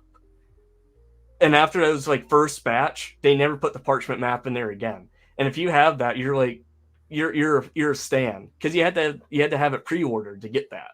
It wasn't like, what a time, dude. But dude, Halo, I wish I wasn't old enough for the Halo 3 like core. Like I remember like I was allowed to play it or whatever, like I was playing it, but my parents didn't feel safe enough. Also, Fabu is dating himself? Dude. Yeah, he might. Fabu is maybe a little older than maybe we thought. Okay, I'm gonna guess Fabu's age. I'm gonna guess he's anywhere from like 33. Oh no, I'm gonna say he's from 29 to 36. That's his age bracket. Well, see, I mean, I feel like Fabu is one of those people that, I mean, Fabu could either be 21 or it was always in my head that he could also be like 45. But if he was 21, dude, I don't think his balls would have dropped yet. To be able to go. The Halo 3. Like prior to that comment, like that's why, that's why I said, he's dating himself now, like in the sense of like he's clearly. So hold on, so Halo 3 in college. I mean, shoot! So he's like a full box. I mean, so what does that kind of put him at? Okay, I'm gonna go. If he's in college, so like that'd be like 18. Halo 3. Okay, we're gonna figure this out. We're gonna figure out Pabu's age. So Halo 3, when did that came out in 06 or 07? So if he was, let's say, shoot, he could have been either a freshman, sophomore, junior, or senior in college. So you're telling me, I mean, he could have been born in 89? Yeah, could have been. Okay, so 33 to 37 then, right? Yeah. I'm gonna go. I'm gonna lock in. I'm gonna lock in at 38. I'm gonna go 34, turning 35 this year. I'm gonna go for a complete guess here. He's 38 years of age, and he was born in August. I mean, I wonder if Fabu will let us know if we're even close. 2000, yeah. Dude, like how we just had this. Now we've made a game of this. Fabu's 34 at the oldest. Nah, dude, I'm going 38. Not even close. Not even close. What? Okay, are we too high or too low? But then he's got it. But hold on, but that just lines up unless he was 36 in college, dude. Oh, he never did specify. That's true. Maybe he went back to college to finish some classes when he was 40. Dude, Fabu, I said 38. Am I too high or too low? Bro was a holy college goer. Or did he get all of his credits freshman year of high school and he actually went to college when he was 14? Okay, Sheldon Cooper. Oh, I'm too high.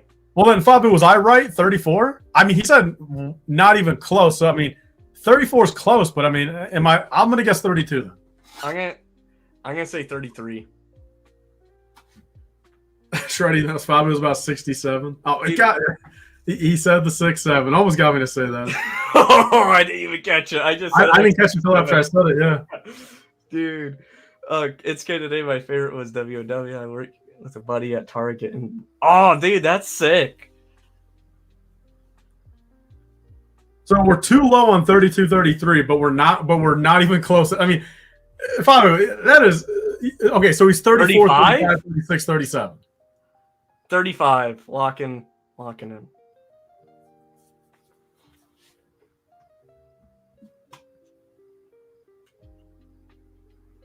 I like how we're just all anxiously awaiting. We're just all just. But yes, you can go at any age. Yes, it's I often forget because I was graduating. I was one of the few that went into the service, and everyone else went to college right out the rip. So that's just kind of like what I'm used to seeing. But yes, I've never been to college, man. I got my high school diploma, and that's it. Dude, college is silly. I mean, I understand why it's a thing, but at the same time, I'm like, it's silly. So we're gonna go. Oh yes, we are. Fabu, you give me any of these. So this is actually the final question on my listy boy here, and then we'll go into like the speed round if that's cool with you. Yeah. So what made you? If you don't want to disclose, you don't have to. What was it that made you go into a break, and what was that itch that made you come back? So, I mean, I guess the easiest way to say this is, I mean, it should have never been that long of a break, first and foremost. But, I mean, and that's nothing I can change now. Like, that's just not, I mean, it is what it is. I mean, if I could go back, I mean, I would keep it to a month break, not a 60-month break. But what led to it being... It was always going to be like a 1 month break. It was always going to be that. Okay, so the reason why there was going to be a 1 month break, was it was a mixture of things. I mean, first and foremost, I mean, January of 24, it was the month where I said I wanted to upload one video every day, and 23 days into or whatever. I mean, up until the 23rd or 4th or whatever, like I did that. But that was the first time in like that new era of Lifebricks, like for that year and a month where. For not every video, but I found myself maybe 5-6 times throughout those 24 videos or whatever. I found myself more happy at the end of the day that the streak went up a number than with the video itself. You get what I'm saying there? Like, I was more satisfied with the 20 streak going to a 21st than what the 21st video actually was. All right. So that's where it first got into my head. All right. And then second off, I just throughout 23, which again, it's all retrospective, and it's like, nothing I can do to change. I mean, I got pretty comfortable in 23 in the fact of just not, everything was going pretty peachy for me without really needing to do much more. Like, I did not take care of my health all that well, did not really think ahead too much, was a little bit too comfortable with just the day-to-day upload, stream, pack orders. Everything was doing well. End of 23 was very successful. Like, I was just too comfortable with that. So then 24 comes, and again, like, I knew there was a time that there had to be a couple weeks of a break just to reset. All right, and that's what it all kind of was originally going to be. And it's like, there was a couple of things that kind of led to it. I mean, there was, my dad had something like little something going on like throughout January, which is, I mean, nothing like retrospectively, nothing like super serious, but just a little something that kind of was on my mind for a week or two. The tax thing also happened, and the fact of like, again, like, which, throughout 24, it's like the whenever someone would ask me, like, I brought up taxes once or twice, and people just ran with that being the whole, I mean, like, it was a funny thing, bro. Like people would say like, oh, taxes made this guy quit. Like, yeah, but it was a part of it. I mean, it was like, again, throughout 23, made a lot more money, did not realize like, oh shit, it's going to equate to this much money paying in taxes. And again, it was ironically like all the money I had saved up for a down payment. And I'm just like, I'll never forget that drive home. The tax lady's, 10 minutes down the road, I was driving home, and it was just one of those things like, damn, bro, like, at the end of the day, everything in 23 that I worked for, again, I knew tax were going to be some degree, but again, for it to take everything, it was one of those moments where I'm like, dude, everything I did in 23, sure, like, I made a lot of friends, more subs, whatever, you know what I mean? Like, I made money, I have better stuff or more stuff in my collection, but for me to sit there, January 20th or whatever it was when I came home from taxes, I'm like, there's nothing to show for it, kind of, in a sense now. And the fact of just like, and like, money's not everything, but like it literally, it was such an ironic number. All right. And I guess I won't like say it, but like, such an ironic number where it was literally down to within like $20 of what I had liquid saved up, on the side for and also, I mean, it was 5 figures. I mean, it was above 5 figures in that sense of like what I owed. Such a close figure where it was like, just like, it was such like, it almost felt like an intentional knock by like someone of like, screw everything you did in 23, you're down to 0. You know what I mean? And I was already feeling like down about, not as proud about the videos I was making. So that all led to a month break. All right. And even more so in the grand scheme of things, I regret not announcing that I was going to be gone for a couple of weeks. All right. I feel like I would have not felt so bad about it or so worried about returning if I would have just put somewhere, I'll be gone for a couple of weeks, maybe a month, I'll be back. All right. Just because, and again, that's something that I'll never be able to go back and change. I just won't. So like, I'll hate myself for not announcing it, but it is what it is. It's in the past. I can never change that. But if I would have done that, I feel like that would have helped me come back sooner, because basically what happened, I mean, fast forward a month and a half. What was that? You would have, knowing what you know now, you would have gave yourself like a deadline. In a sense. Well, and even then, I wouldn't have felt so bad about having to come up with a reason, and not even coming up with a reason, but coming back and having to give some sort of reason, whether I told the whole truth or a piece or whatever.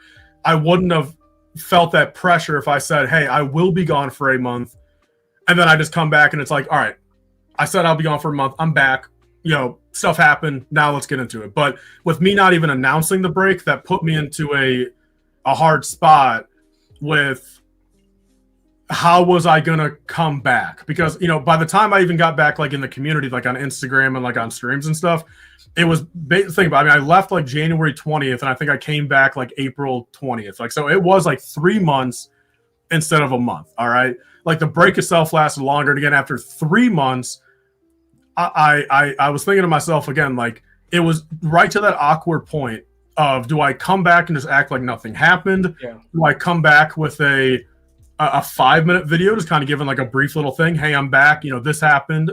Do I give a 30-minute thing and literally just go into everything, kind of like how I am now? Like, do I literally do a full 30?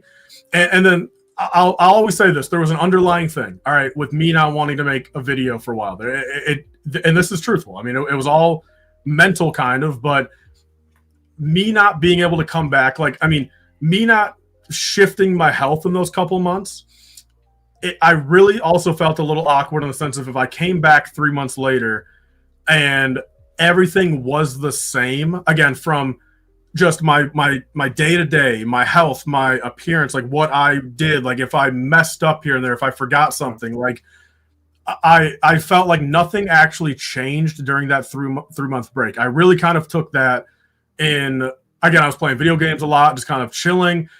I think what that really did for me was that was kind of the final piece in the puzzle of the other 5 terrible things that have happened to me over the past 5 years that I never fully let that go through me type of thing. Like, I would sure feel bad about it for a week, or it would affect me here and there, but I still went on with my day-to-day. I never truly took any time off to just like let that stuff just leave my system.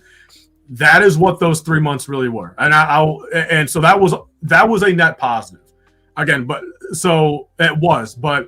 me not coming back in shape or mentally different, I feel like it just didn't, and not mentally from, again, that stuff, but like mentally from the YouTube side of things. All right, nothing changed in that sense. Personally, it did, but that doesn't necessarily relate right to making YouTube content. Like if I'm still in a bad headspace of my content is still going to be either rushed or not proud of it, or because I would have to rush a video because I would wake up late in the day and have to get a video out that day, I would film it really quick, then I would forget to say 3 different things, and I'd feel bad about it since it's like, damn, if I just wouldn't have had a rush on this, I would have remembered to say these 3 things. That did not change at that point, though. You know what I mean? So that's what I was worried about. And then, long story short, it spiraled into, not just a 3-month break of having to figure out what do I tell people. Then it was a 4-month. All right, then it was a 6-month. Then it was a 9-month. And every day that went by, it spiraled into more guilt in the fact of now we're at a 12-month break. What do I say? You know what I mean? And here, every day it just kept, it was a terrible thing. It just kept on rolling every day for a year and a half. Sure. When in all reality, it should have been 3 months. So that's what it was. That's really what it came down to. And then, as to why it happened and why it lasted so long, but then why I came back. The thing is, I wanted to come back since May of last year. I did. I didn't know how. Yeah. So again, it was such a long time in the pipeline of wanting to come back. I would do a stream here and there, like the stream I did a stream at BrickRoll24. Shout out to Ryan. He pretty much convinced me in the moment. I remember you guys, there was, you were inviting people up, and I remember you guys were doing it on my birthday. That was kind of cool. And, you were up there for a bit, right? Dude, it was unreal, dude. It was like I was sitting in between you and Ryan. I was like sandwiched in. Yeah. That was like, someone's first time going to BrickRoll, dude. It seemed like the 2 people I really respected, and saying my opinion on like what I think Lego Star Wars should do. And I'm still gonna say it. I believe that if Lego wants to print money, dude, and just have something really niche but would draw in a lot of people, have a prototype Slave 1 and a prototype Bobes, and like the concept art of Han Solo, like all those guys in it, dude. Yeah, we coded. Like, I will die on that hill. I remember you guys were like, man, that's actually a good idea, because I'm like, dude. And I remember Ryan he was like, do you think that'll ever happen? Like, bro, they just made the Dark Falcon. Anything's possible. Well, yeah, because that was right when like Dark Falcon, like that original leak or whatever came. We knew it was gonna happen, but I think even the pictures came out like that same week or whatever. So it was so that happened, and then kind of radio silence, but also beginning of 25, there was a different job thing that might have happened. That's why I was up in Wisconsin for a couple times there, and again that was seeming more so like it was going to happen, and made me a little bit more content with like, all right, it didn't, it just, it didn't make me as rushed to get into the YouTube because I'm like, all right, if this is going to be my way of life up there, then like, so be it. But then in May, two things, it was very helpful, was May of this year, really took care of my health for a couple of weeks there, got into it really for the brick world. Like, hey, like, look, who am I trying to really impress at brick world? Like, no one. Sure, if there's, like I said, there's a Lego community 8 there that wants to, hang out. Sure, you know what I mean? Like, I'm down with that. I got Lego community 8. I love it. Semi-presentable for the Lego community 8. You know what I'm saying? So it's like, but that's 5% of it. Sure, like, real at the end of the day, 5% future spouse of the Rennie, but like 95% is just more so like, let's just feel good for myself. Let's just, pick out a couple nice shirts, feel good, look good for what it's worth, and just be able to go up there and just be happy with like, that's kind of like, even if like, again, I'm not going to get judged, like, I just want to get in shape. So like, that was kind of the thing. So it was lucky. I mean, it was like 3 weeks of just like very good mental clarity. And then the Somersets leaked, and it's like, it was just such a layup. You know what I mean?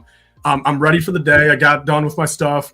It happened at like, 3 p.m. or whatever. It's like, it was perfect time where, Coop, CPA, some of them, it's like, I'm like, dude, do I just fucking turn on the stream and do I just go? It's like, it's a layup. It's like, these picks just came out.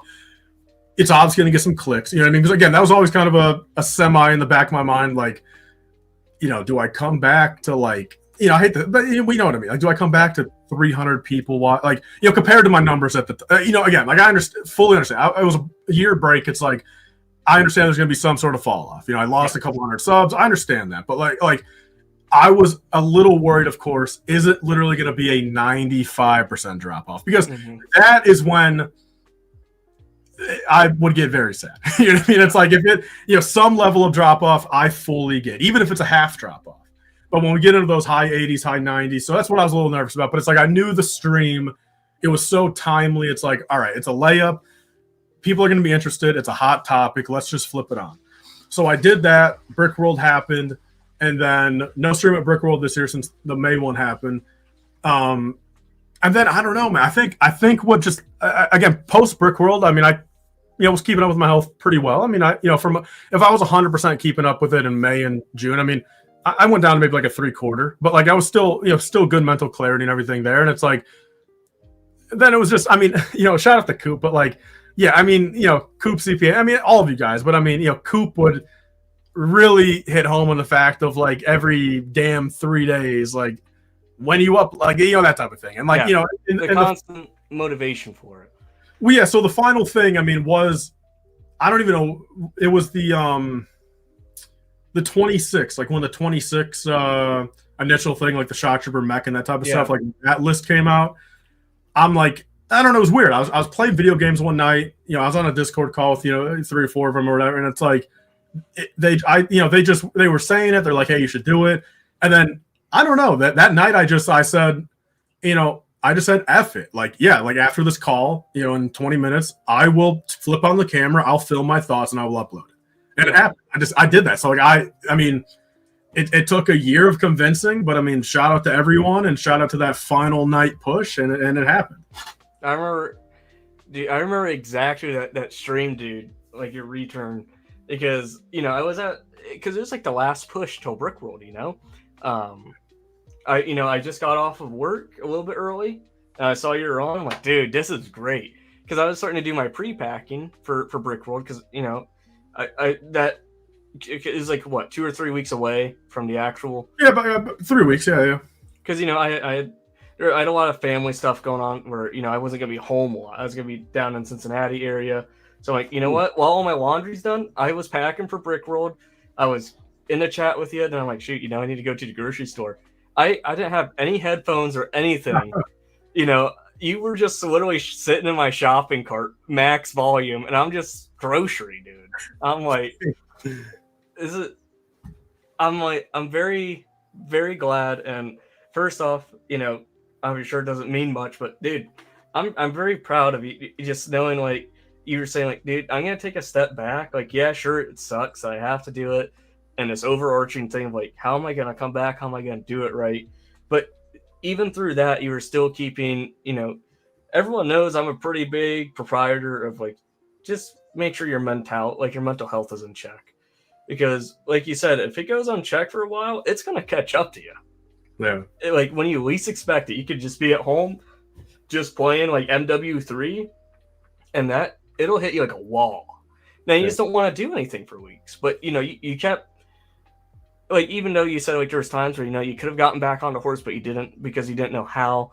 But you still were in that constant pursuit of like, I'm gonna do this, and this is I'm not sure what's gonna happen, but I know it's going to, and it just goes back and hallmarks everything. I try and say is like this community, dude. It's everyone for the most part, especially like in our vicinity, look out for you. Like when I was really busy with classes or whatever, Coop one day just texted me like, "Hey, dude, you doing good? Like, we haven't heard from you.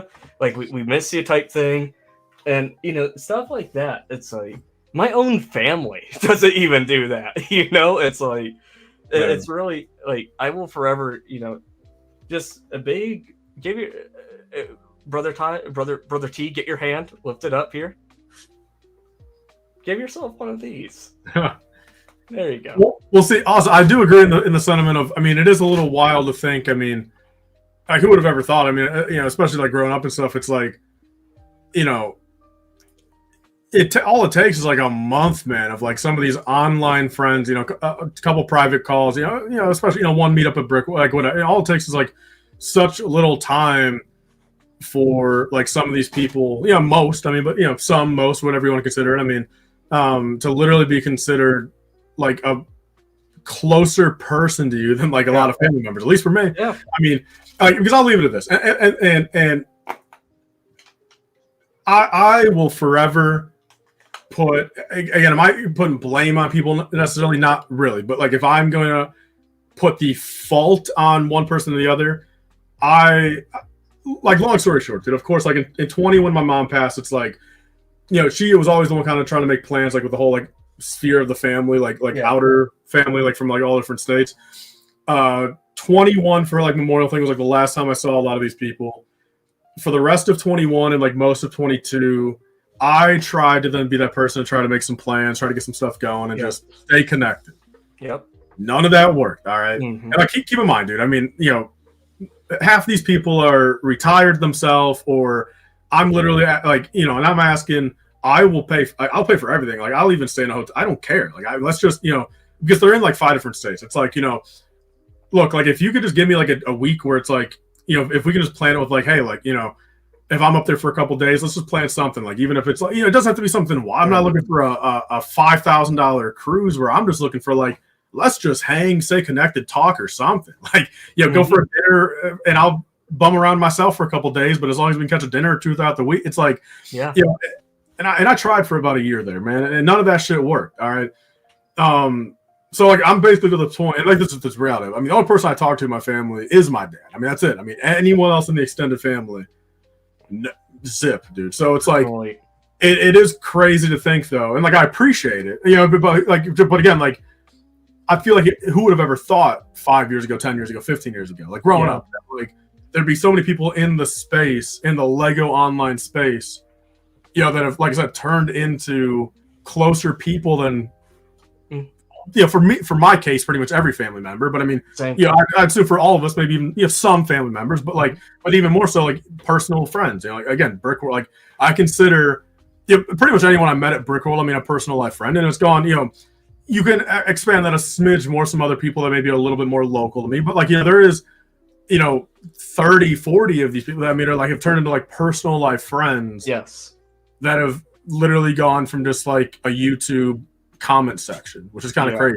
You know what I mean? Dude, it's that hits, dude, because it's like I feel the same way. Like I was in your comment section.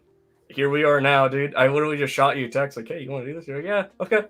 And it's stuff like that. Like it's at a point where I would be willing to classify like the core group of Lego friends. I'm not gonna say that you guys know who you are, type thing.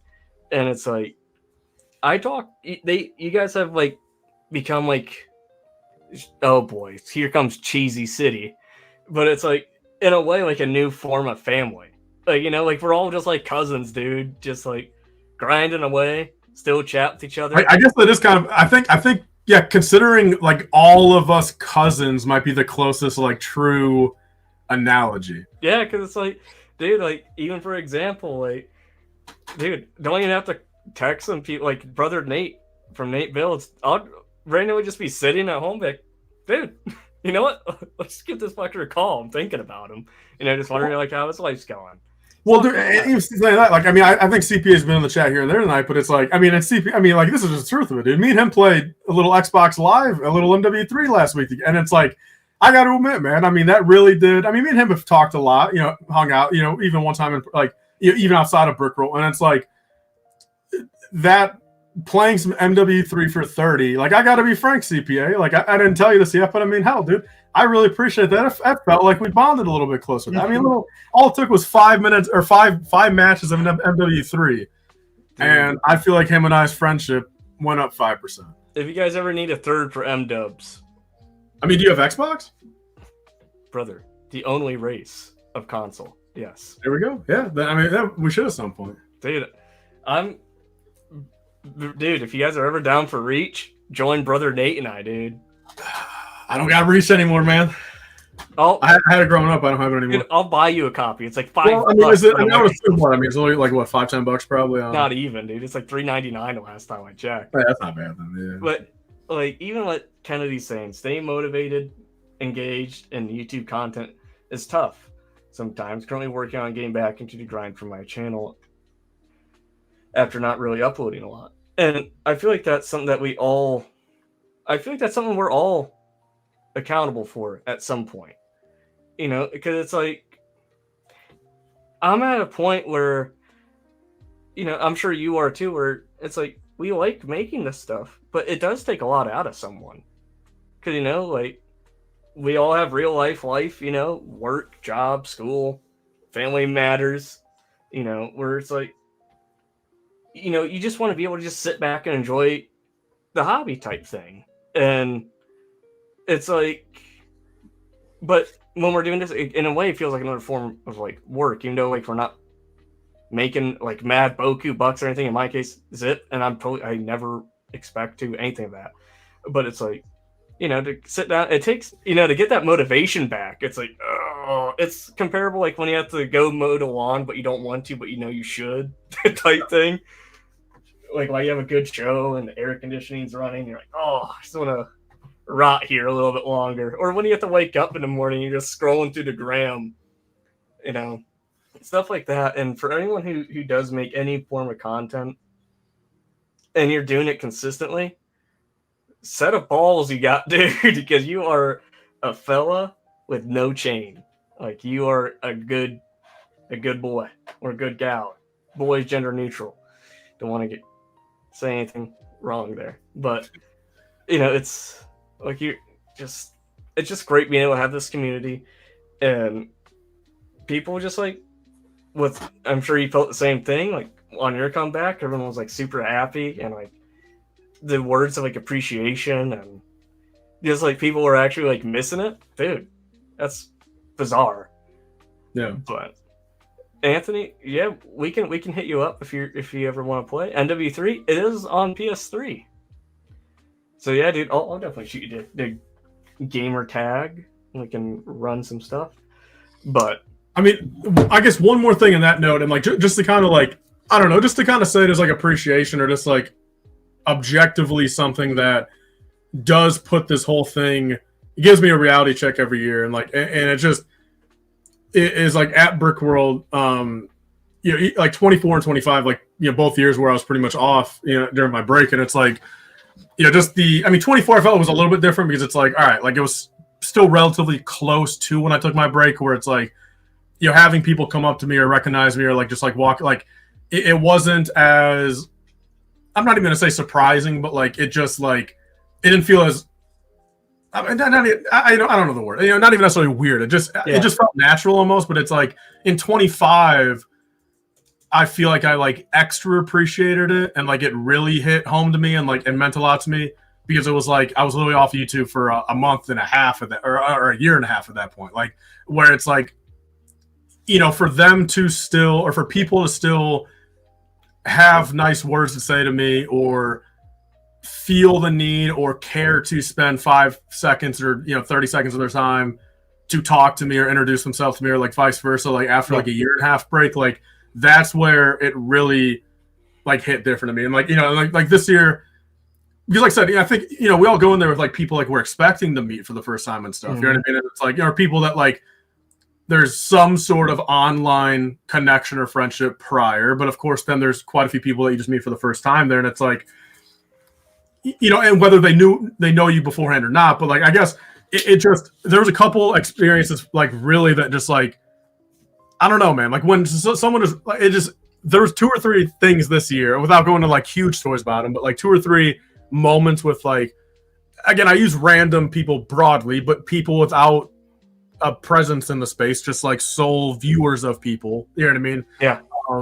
That's like just came up to me and like gave me like a couple minutes of their time and just like said stuff to me and like yeah, that like really just I don't know, bro. Just like it puts the whole thing in perspective again. Like when you think about how there's people that again are viewing you and that just same way as I pick and choose like when I'm eating a meal. You know what I mean? And I pick between a bajillion different opportunities or different videos to watch. I choose one in particular. The fact that I am that one in particular, for some people, puts everything in a perspective, man. It's wild. And it's like, it just means a lot. You know what I mean? It really is just one of those things that just, it truly is insane. Yeah. You nailed it on the head too. Cause like, even though like this thing is still like a newborn baby, it's cool. Like at Brickworld, people are like coming up like, yeah, dude, you got something going, and it's kind of neat to see, and people being really kind about it. Because like I'm super critical about this. Like every episode I do, I feel like I have a terrible performance type thing because like, I'm still learning. I'm sure I'll still be learning if I ever hit episode 500, stuff like that. But what we're gonna do is I'm not sure if you have to, but before we go into a speed round, I'm gonna use a quick restroom break. Is that cool with you? Yeah, that's fine. Yeah. Okay. If you want, feel free to negotiate with the chat. If you want. Yeah, chat. What's up? Yeah. Me and the chat will keep each other entertained for a couple. Yeah, it'll only be like a minute or so. That's cool.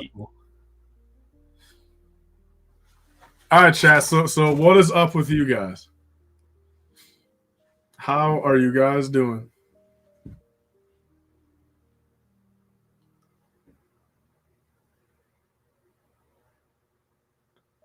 So when's the next live stream, Shreddy says? If I have to be honest, if Land Days is... So when is Land Days actually? Well, Coop, you might know this question. Land Days... what is it? Actually during the week? I always thought it was like a weekend thing, but like when does it start? It literally starts like Monday. Is it a 5-day thing? But basically, whenever they do their... I would say like when David interviews... the 4 of the Star Wars designers, like when he does that and uploads that 30-minute video or whatever, like my intention is literally to do a reaction, like not view those before and do a reaction stream, just like live reacting to like what he asked, the answers they give, like are they BS answers, are they good answers? So I definitely want to do that. That's something I really want to do. When's the big T-Rex skeleton coming home? Either Black Friday this year if they run like double VIP and a good promo or 2. If not, well, that's basically there has to at least be double VIP and a promo for me to get that. Bro, dude, hey, Jeremy, that's actually a funny one, man. A Band Day stream, bro. Yeah, man, we really should have come up with like something like planned almost, like in the sense of like it's Land Days this week, but also Band Days is happening. Man, that would have been fun if we really would have like played into that. Fun indeed. Sorry about that abrupt break there. No, you're good. The ghost caught up, But when I was using the restroom, I got to thinking of your point, like about Brickworld. I think Brickworld is a very good mile marker for us individually to see how we've grown. Not like YouTube, whatever, not even counting that, but like personally, like, you know, it's like for me, like for next year, I'm like, dude, next year I want to have, you know, a better car than what I had. You know, I actually want to have real luggage type thing. It's like, man, you know, it's stuff like that. Or like, I want to be able to have worked on myself where I've created enough balance between this, school, work, and all the other stuff. You know, I think it's a nice little benchmark. You know, the only place I don't want to grow in between this year and next year is my weight. So hopefully I can. If I could pull up to 26, bro, to lean 160, man, I'd be the happiest Lifebricks ever. Dude, I just want to roll up the next year's Brick World being 180. That's all. It's like, come on. But it's like, it's stuff like, I mean, well, the thing is, bro, Kennedy's probably the same weight as me, but he also is taller and looks 10 times better. So if I could be, I would stay the same weight if I looked like Kennedy. But if not, I need to get down to a lean 160. Dude, to get these words from the Superman of Lego, goated. He's literally the Clark Kent of our space. It feels that I would be willing to say that like K Nash would be like the Star Wars theory of our corner. You know, with jacked relativity, you know, stuff like that. But 180 at 4'11". I ain't that short, brother. You're what, 5'3", 5'4"? According, like when I was chatting with the boys in the elevator, they're like, I'm like 5'5". I guess I was being too poor on myself. Hey, you know, maybe I might grow an inch or two. Well, I mean, is your height different at the doctor's office and your driver's license or no? Did you add an extra inch on the license? No, I stay very true to my license. When I went to the doctor before I got mine renewed, I am 5'5", green eyes, and brown hair. Well, I mean, the crazy part is, I mean, my license still says I'm 183 pounds, bro. I mean, the cop's going to look at me and be like, yeah, bro, this guy ain't the same guy. Dude, in Ohio, they no longer put the weight on the license because it made people feel too much self-harm or self-pity. If anything, that should just be daily motivation, bro. You look at that license and lose a couple pounds. Amen. Hey, Brick Dynasty, nice seeing you, sir. But I think it's time to go into also big congratulations, Tyler. You are now. This is officially.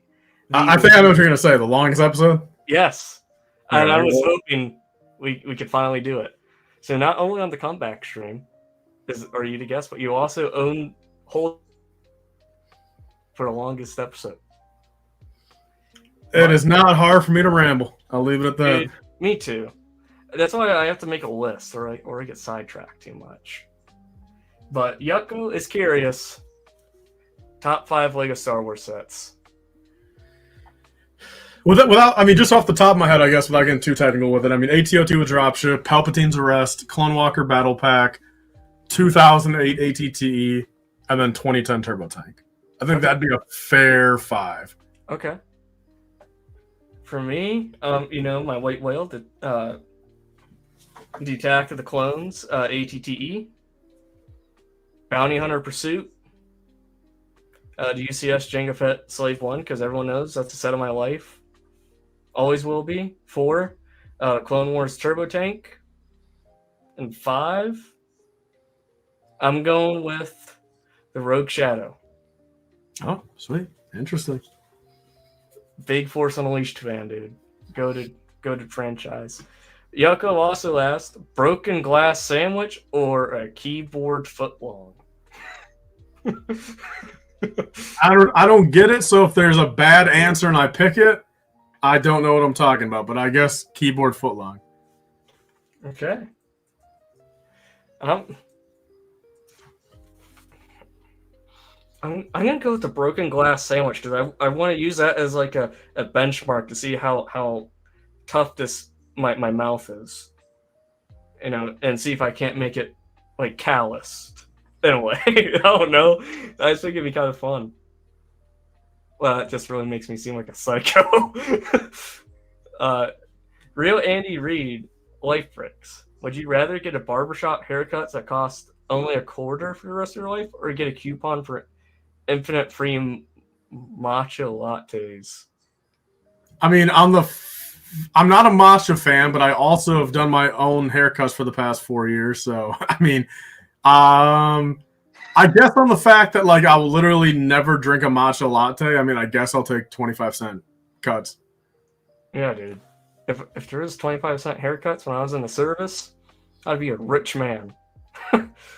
Randy Reed, Lifebricks, would you rather legally change your name to Labubu or Labu, Lububu, or 6'7"? I would change it to 6'7", but I would want to find a cool way to spell it. How could you do that? S1X7. Well, actually, I mean, maybe like SYX for 6. I think that'd be kind of cool. SYX. Yeah. And then 7 could be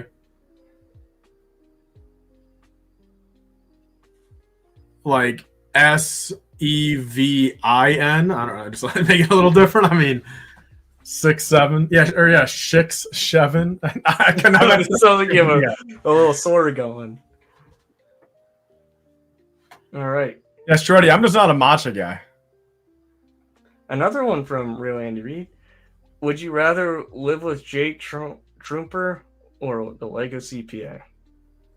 I mean, Jake's a fantastic guy. CPA's a great guy. I mean, I do objectively know CPA better, so I guess I'd want to be with him. I'd agree. I'd be a roommate with CPA. I feel like he keeps the place real tidy, and I like that. Yeah, I feel like he keeps it tidy. Provides for everyone. So I mean, he provide for me. He's at CPA, dude. You know, I can be a stay-at-home roommate. You know, CPA just getting more dependents by the minute with this stream. Would you rather be the youngest person ever or be six? What's everyone up with 67 or 6'7"? What's the thing behind that? I still don't know the origins of it. I just know that it's a big like trend. I never realized. I actually don't know the origins to it. Here's why. I mean, I'd rather be the youngest. I mean, I'd rather have 67 years to go than already have 67 years gone. If my knees are as bad, my knees and my back as bad as they are right now, hell, I don't want to know how bad they're going to be at 67. Like, dude, be the youngest person ever? You could be as flexible as a little gymnastics person. That is true. Ready with a goated question here. Oreos or Chips Ahoy? Long-term Chips Ahoy. I feel like Oreos are good for me when I have them 3 times a year, but I feel like Chips Ahoy I could probably do once a month and not be sick of them. Here's the only stipulation with this question for me. Is the glass of milk implied, or is that out of the question? I think Chips Ahoy are easier to eat without milk. See, I'm not a big Oreo guy at all. Like, the only Oreo I'll enjoy is the peanut butter or the s'mores Oreo. That's it. Any other, out the window. But for me, the Chips Ahoy, chewy soft. Yeah, it's in the red package. Yeah, because especially when you have the milk, dude. Mmm. Yeah, so Shreddy says as a standalone. Oh, I guess I'm still going to the chewy Chips Ahoy. I mean, would you still pick hard Chips Ahoy if that was the only option? Yeah, I like a classic cookie. I don't know. Oreos, they're a bit too tough. They're too dry. It feels like I'm just eating sand, like hardened sand. I feel like Oreos the Oreos taste too fake after having like 4 in a row. Yes, I agree. Coop is wondering, when's the 7-week break gonna end? Coop, like I said, when the land guys do their interviews, I'll do a live stream reacting. There we go. Riley, are we going to be getting any Death Star build streams? I would like to eventually build it on live stream to actually utilize my intentions with it. I mean, my intentions was to build or buy it for live build, so hopefully I eventually do that. Dude, it's weird. It just feels like yesterday we were just talking about the rumors of it in a Discord call, dude. Like, oh brother, where's time go? I mean, 25 has definitely been a quick. Yeah, I think the fastest year ever. Dude, and of course it's the year of the Revenge of the Sith, too. Yeah, that only lasted 4 days in theaters. I mean, mine had it from Tuesday to Tuesday. Oh, then maybe it was definitely short. Yeah, so maybe you're right. Maybe it was a week. It should have been like I'd say like a 2-week run, because they were making good film money off it, but also depends on the contract that Fathom Events had with Lucasfilm or Disney, because that's like whenever you get those old movies and it goes through a Fathom Events contract. So it just depends on how they were able to pay for it and whatnot, and the licensing agreements, fun stuff. I just wish that like we got one Revenge of the Sith like anniversary seal on a set. That would have been goated. 100%. Yeah, even just one with an actual thing on it. Yeah, but I think that closes out numero 12, sir. Man, I mean, you know me, but I'm sitting here saying, like, do we go to 3:30? just to call it 3:30? Let's do it. I'm down. Chat, rapid fire, a couple more questions for the two of us. I'm down. No, then we'll do a hard stop at 3:30. That was a good time, dude. I mean, like I said, it went by quick. I mean, like in a good way. Like, it feels like it's been 2 hours. You know what I mean? But it doesn't feel like it's been 3:20. No, dude. And as a little treat for everyone watching, I'll do a little after hours too. Bring that back. On a separate stream? Yeah, because I do the after hours, and then once I'm done with that, it gets deleted forever. I could be a chatter in the after hours, but I don't know if I don't know if I could stay live on the after hours. Oh, for sure. Papa Trip and Mom Trip gave us a question. Wants to know your dog breeds. He says, don't mess this up. Be careful. Like what we own or what we like? I don't own a puppy. I can show you what I do own. She's So for me to answer real quick, so back in, so my middle brother and his girlfriend back in like 2009 or something, they had a Pomeranian together that like my brother would have like shared custody with, and like it would be over at this house here and there. So I've got love for Pomeranians. And then my stepdad, like where my mom and I lived, he had a German Shepherd. We technically got it when we all moved in there, but it was his dog technically, but it was in the house with all. We got her in 2013. Haven't seen her in like 3 or 4 years, so that sucks. But another person, hell, it's not even people, bro. I miss the dog, bro. Hell, I was around her for 7 years, and then it was another one of those things where it was a hard cut off, and haven't seen her in 4 years at this point. So hope Ellie's doing good, bro. So, so that was a German Shepherd. So I think. When Cristo brings up, Cocker Spaniels. That is another one. So shout out to Stella, his dog.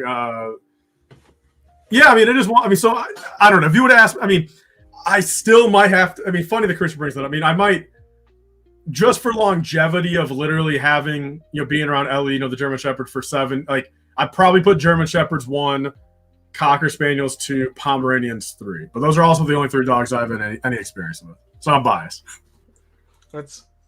For me, it's tough because growing up, we always had a dog. Always. Because the dog I had the closest relationship was Tanner. He was a yellow lab. Loved him to bits. But we also had an Australian Border Collie. That was sweet. Is that the one that's like gray or like white and black or like bluish, grayish, blackish? Yep. Bandit, he was great. He would literally just like jump over the coffee table to be on your lap. It was adorable. But I guess for me, I would. There's a few things that come to mind. You know, there's a list of 3. Like, is he going to be friendly? Like, is he good with kids type thing? Home defense. Like, if someone broke in, would this dog like gnaw a chunk out of someone to help us type thing? Yeah, you know, like. And then third, just like obediency, like tameness. Like you can mess with its ears, play with its nose, stuff like that. I'm gonna go lab because you can train them to do pretty much anything. I mean, when you say lab, I mean, are you talking about any color lab? We've always had yellow labs, but I've always wanted like a brown lab. I think they're adorable. So what's the inherent difference between a different colored lab? Anything, or is it literally just the color? Just the color, it seems. Well, so then it's like, why don't we call, like, why, like for example, like German Shepherds, like why don't you call them, like why don't their names change in the fact of brown German Shepherd, black? Like, yeah, but like what makes labs have to be determined by their color and their name? You get what I'm saying there? Yeah, I mean, I'm not a vet or anything of that nature, so I'm not 100% sure, but I could tell you anything about blood, but all the same blood. Yeah, same. I mean, they're the same species. Like a lab is a. There's no. I mean, are they different species of labs? I have no idea. That's a Chat GPT question, brother. I ain't no Chat GPT 5. I'm just an Austin that barely knows what he's doing every day. Just to kind of show. I mean, here's goated. Look at that. What a good time, bro. Man, you're gonna make me. I'm gonna bust out a picture of Tanner. So, bro, that dog is. Well, I mean, dude, Ellie is one, man. I mean, dude, she was, 6 weeks old in 2013. Mm-hmm. I mean, bro, you're telling me she's. I mean, look, I would assume I would have saw it on his Facebook, bro, if she died in the past couple. Like, I would assume he would have posted. Oh yeah, you would definitely see that. So, because I don't talk to him anymore. I mean, how long did German Shepherd? How long? Dude, they can live to be like 12, 15. Damn, I mean, Google says 9 to 13, so I'm not even trying to. I mean, so shout out to Ellie for lasting 12. I mean, hopefully she goes longer than 13, but damn. Like, I'll show 2 pictures of my lab because this one, or my old lab, this one's too hard not to show. Look how goofy this mofo was. Man, that almost looks like a lab pit bull mix. I just think he was just so wrinkly. Oh yeah, the wrinkles is why I thought pit bull, yeah. But I remember like when we went to get him or pick out a dog, everyone was sold on one of them, but this little dude was just tugging at my shoelaces, and I'm like, this is it. I don't care what y'all say, but look at how much of a chonk he was, dude. Oh yeah, damn, bro. I mean, that dude needs to thin out to a lean one. He was great, dude. This guy, I remember like growing up, like he would sit and watch Star Wars: The Clone Wars with me on Friday nights. Cartoon, dude, goated dog. Like, damn, right, just look at the neck on that boy. The collar is just holding on for dear life. But he was a cutie patootie. The dude did not miss a piece of kibble in that bowl. No, he did not. But I'm very blessed to be able to have my dear kitty Arnji and the little man. Without them, I'd be pretty lost. Shreddy's Gears top 5 aliens in Star Wars. Celestians number 1.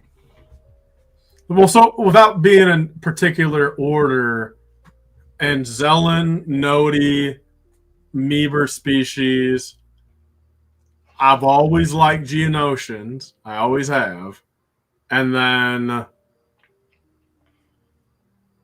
I'd probably go whatever that little guy's name is, bro. He was in like the holiday special or whatever, but we saw a reappearance in Skeleton Crew. It was when they made it to that first little like spaceport place. Yeah. It was the little guys that like went up to their ship and like were saying like to refill it or whatever. Yeah. The little like hairy white guys. Shoot, I know. I don't know the names of them, but CPA made a. So yeah, Meebers a Zelkin. Yeah, so CPA literally made like a little GIF of them. Like they're the guys that were super fast, bro. They're like, oh, dude, because they like I don't know, they like polished their windshield or something, and then the little guy went up on the and like asked for some money. You know what I mean? Yeah. Like, and then once the guy handed him like a coin, he just ran away like super fast, straight away. Goated, dude. Yeah, so whatever species that is. Dude, yeah. See, I'm always gonna say Celestian being number one because I've always just loved Nine Nub, even when I was a kid. I was like, when he was in the William Pack, he goes, "Hey, all right, woohoo, we did it!" It was great. Then I put Zams, right below. I mean, is her species literally just called Changeling or no? Oh, I don't know the exact name, but I know it's longer than that. Let's see. It's something like once I see it, it'll hit. What is Zam Wessel? Claudite. That's it. Oh, that was way off. I mean, I guess yeah, that's just what. Well, I mean, they just called her a changeling since that's, I guess, what her species does. Yeah. Yep. But yeah, I'm like. Oh yeah, sure. Yeah, sure. I'm talking about teak, bro. Look up the teaks if you want to know what I'm talking about. Star Wars teak. What? Let's see. I got it. What is Star Wars teak? He is. Teak is. Bro, they just have him listed as a rodent. And a rodent. Oh, I mean, is there an image of him? Yeah, I got you here. Yeah, bro, the teaks, bro. Yeah. Damn, Riley likes the Thagrutas, man. We know what type of guy he is. But yeah, literally it says classification rodent, designation sentient. Bro, they just really did him dirty like that? So yeah, so he was in Skeleton Crew, like his species, and I really liked it. Bro's cute as hell, dude. I don't know, if he came inside of my DMs, we'd talk. If him and I were in a room, we'd talk. That's all I gotta say about that. As long as an alien's under 2 foot, I like him. Yeah, dude. Oh man, there's so many in Star Wars. It's hard to make a top 5. Like, bro, if Woodstock from Snoopy was a Star Wars alien, he'd be in the top 5. Oh, you'd be number 1. Yeah. And I love that you're a fellow Peanuts fan. Yes, sir. My all-time favorite Christmas movie, Halloween, Thanksgiving, any festive movie is always the Charlie Brown. It's been that way since I was a kid. I mean, every year on Christmas Eve for the Christmas Eve service, they'll have me go on the, I'll go into Oregon, and I always play the Charlie Brown Christmas as everyone's leaving from the service. It's goated. Oh, Carbonites. What's going on, dude? I hope you're doing well. We'll have to hit up Fan Expo Cleveland this year. Maybe Theory will meet us again. That'd be cool. Also, if you guys haven't checked out his stuff, he just reformulated his product. Definitely check him out. It's pretty cool. It's right up our alley with Lego. He's using blocks to make his too. It's just really neat. Has he made a Meeber and Carbonite yet? I'm sure. I don't think so, but I'm sure he would do it. I can guarantee he probably would. He's a really nice dude. I never met him before until we were in the room where they were hosting Nerd Theory Live. And this dude, very kind soul, made a whole birthday card for Theory too. It went around the whole room. He didn't even know it was presented. It was just a really good dude. If you want to support a nice business, someone who really works their tail off and really grinded a lot to get where they're at, take a look at his website. He has some good stuff. He has an Anakin, which I know you'd be down with. He has several Anakins and Obes. But with that being said, if I'll let chat, if you just put a thumbs up, if you want to see an after hours, I'm down. I'm down for it. Like I said, I have a nice long weekend from no school currently. I got the time to do it. But just Tyler, dude, thank you. Like when I started doing this, there's like a list of like 4 people I had that like it'd be like an honor to have and just talk to, and you're definitely at the top of that list, dude. So it's even surreal to be able to sit here and do this, and it's really just thank you for your content was there when I lost my paw, and that was really something that it was the bright part of many dark days. It allowed me to just forget the world for a minute, and being able to sling back some cool lattes with you at both Brick Worlds now, go out to dinners, and we see each other in rare forms now. It's great to be able to have this friendship with you, and definitely just thanks. And I'm sure a lot of everyone here can say thank you, because without you, I know for a fact I wouldn't have met Papa, would have never met Coop, a whole bunch of people, dude. And you created a nice, friendly environment where we could not only get to know you, but have friends outside of just content too. And thanks for being able to put that up. And I'm glad that you're back. It's definitely awesome. It's something that we were all longing for, because we didn't know it at the time, but we had it for granted. And the 2023 streams will always be forever goated. Yeah, I mean, it was crazy, and like I genuinely have no care to like ever take like credit for it, but like I've always agreed that like it is amazing that within 2023, kind of like that integration of like prior ACOB and like prior Lifebricks people, like just like I don't know, like the mashup there that like kind of is then spun into what it is. I mean, it is remarkable. I mean, it is kind of crazy that like it literally formed like an entire like couple 100-person pocket of the community. Like it is a little wild, I think.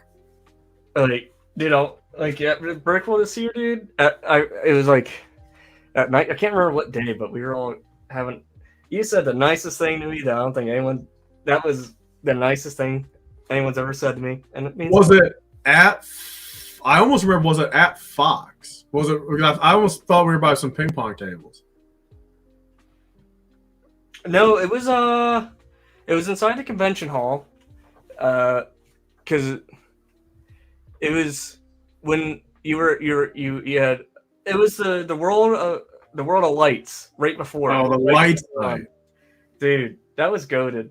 That was. I mean, dude, I'm ready for a version 2 of that night, dude. The version 2 of that night, I'm full in.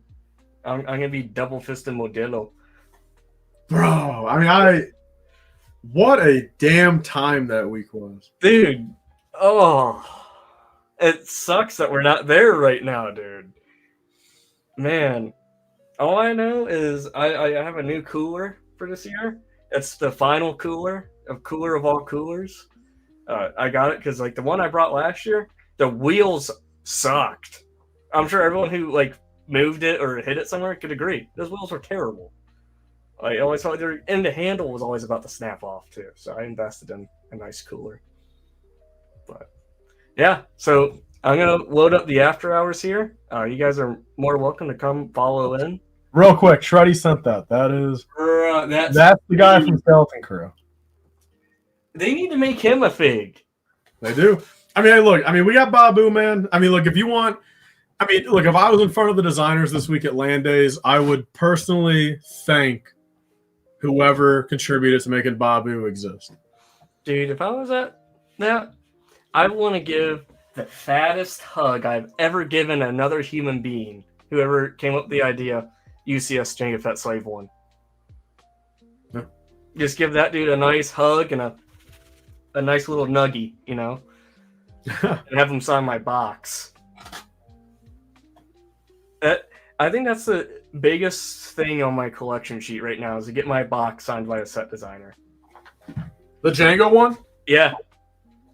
And if anyone has any way of like helping me achieve that, whether you're in LAN, not in LAN, or whatever, because I'm gonna have Tamora Morrison sign it too. It's just a matter of time. But if you guys can help me get my box signed, shoot, I'll give you his in for free. Or I'll do your blood work for a year. What if it's a 12-year-old, bro, that makes it happen for you? If it's a 12-year-old, Yeah. I'm like, look, buddy, we're gonna go to Dollar General. Well, you'll give him a pack of Fun Dip. Nah, dude, we're gonna give him some Big League Chew. Oh, yeah, Big League Chew. There we go. Big League Chew, or we can even get like the Jack Link's beef jerky dip. You know, when in school people had that, they thought they were Damn, that's an expensive gift. Bruh, what am I gonna do? Give that little That's more expensive than a Zen. brother? Yeah, you right. I mean, what if a Zen here costs about $4 a can, and there's 15 pouches in the can. You break that down, it's like roughly like 20, like yeah, 25-30 cents. Yeah, so if I was just gonna give, dude, that guy's gonna get like a little pinch of Big League Chew. That's all I gotta say about that. No, I'll be nice to the little 12-year-old. I'll get him some PF flyers from Sandlot. That's what we'll do. Yeah. Or even, you know what? We'll get them like community charity night tickets to a local ballpark, minor leagues, $5. There you go, buddy. Have a time. But yeah, so just thank you again, Tyler, and I'll definitely do the after hours. I'll go, and for a little refresher, anyone in the chat can hop in on the panel. It's not gate kept. I think it's a pretty fun idea. But until then, chat, I'll see y'all in like 10 minutes or so. And thank you, Ty Dog, for coming on tonight. We love you. Yeah, bro, it was a great time, man. Thank you for having me on. I'm gonna hit you with one of these. You know how kids are hitting the gritty? I'm hitting the hearts. Oh, bro, you actually made it. I don't think I have it on. And that's. Hold on. Yeah, there we go. Hold up. Let me see. Oh yeah. All right. Hold up. Maybe it's on now. There we go.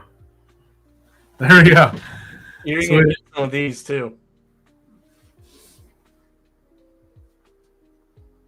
Oh, where's the fireworks at? Oh, that's how you do it. My bad. Oh no, I think it. Oh yeah. I'm trying to remember this one. Isn't it the rain? Wait. Oh, there we go. Yeah. Oh, can I show you something fun, Tyler? You'll dig it. I'll dig it here. How do I get to this here? I click this. No, this is it. Okay, here we go. Oh boy, where's it at? Where's that camera? Oh, shoot, I forgot how to do. Oh no, I found it. Oh yeah. Jason, you're wearing a Sherpa. Can you hit that pose real quick as we go out of here? Oh, should I get the glasses on too? Yeah, that'll be how we exit the show here. Oh, even Tyler's little icons pointing at Tyler. That's great. There we go. All right, so yeah, I'm over here. I think it was on the old chair though, sadly. So I don't know if I'll be able to. Wait, hold up. How the hell is my hand? No, that's not my hand, right? That's not that little thing behind my head. That's not my hand. No, that looks. That was your wall on like your bookcase. In your other spot where you sit. There we go. All right. There you go. Yeah. We'll see you guys in the after hours.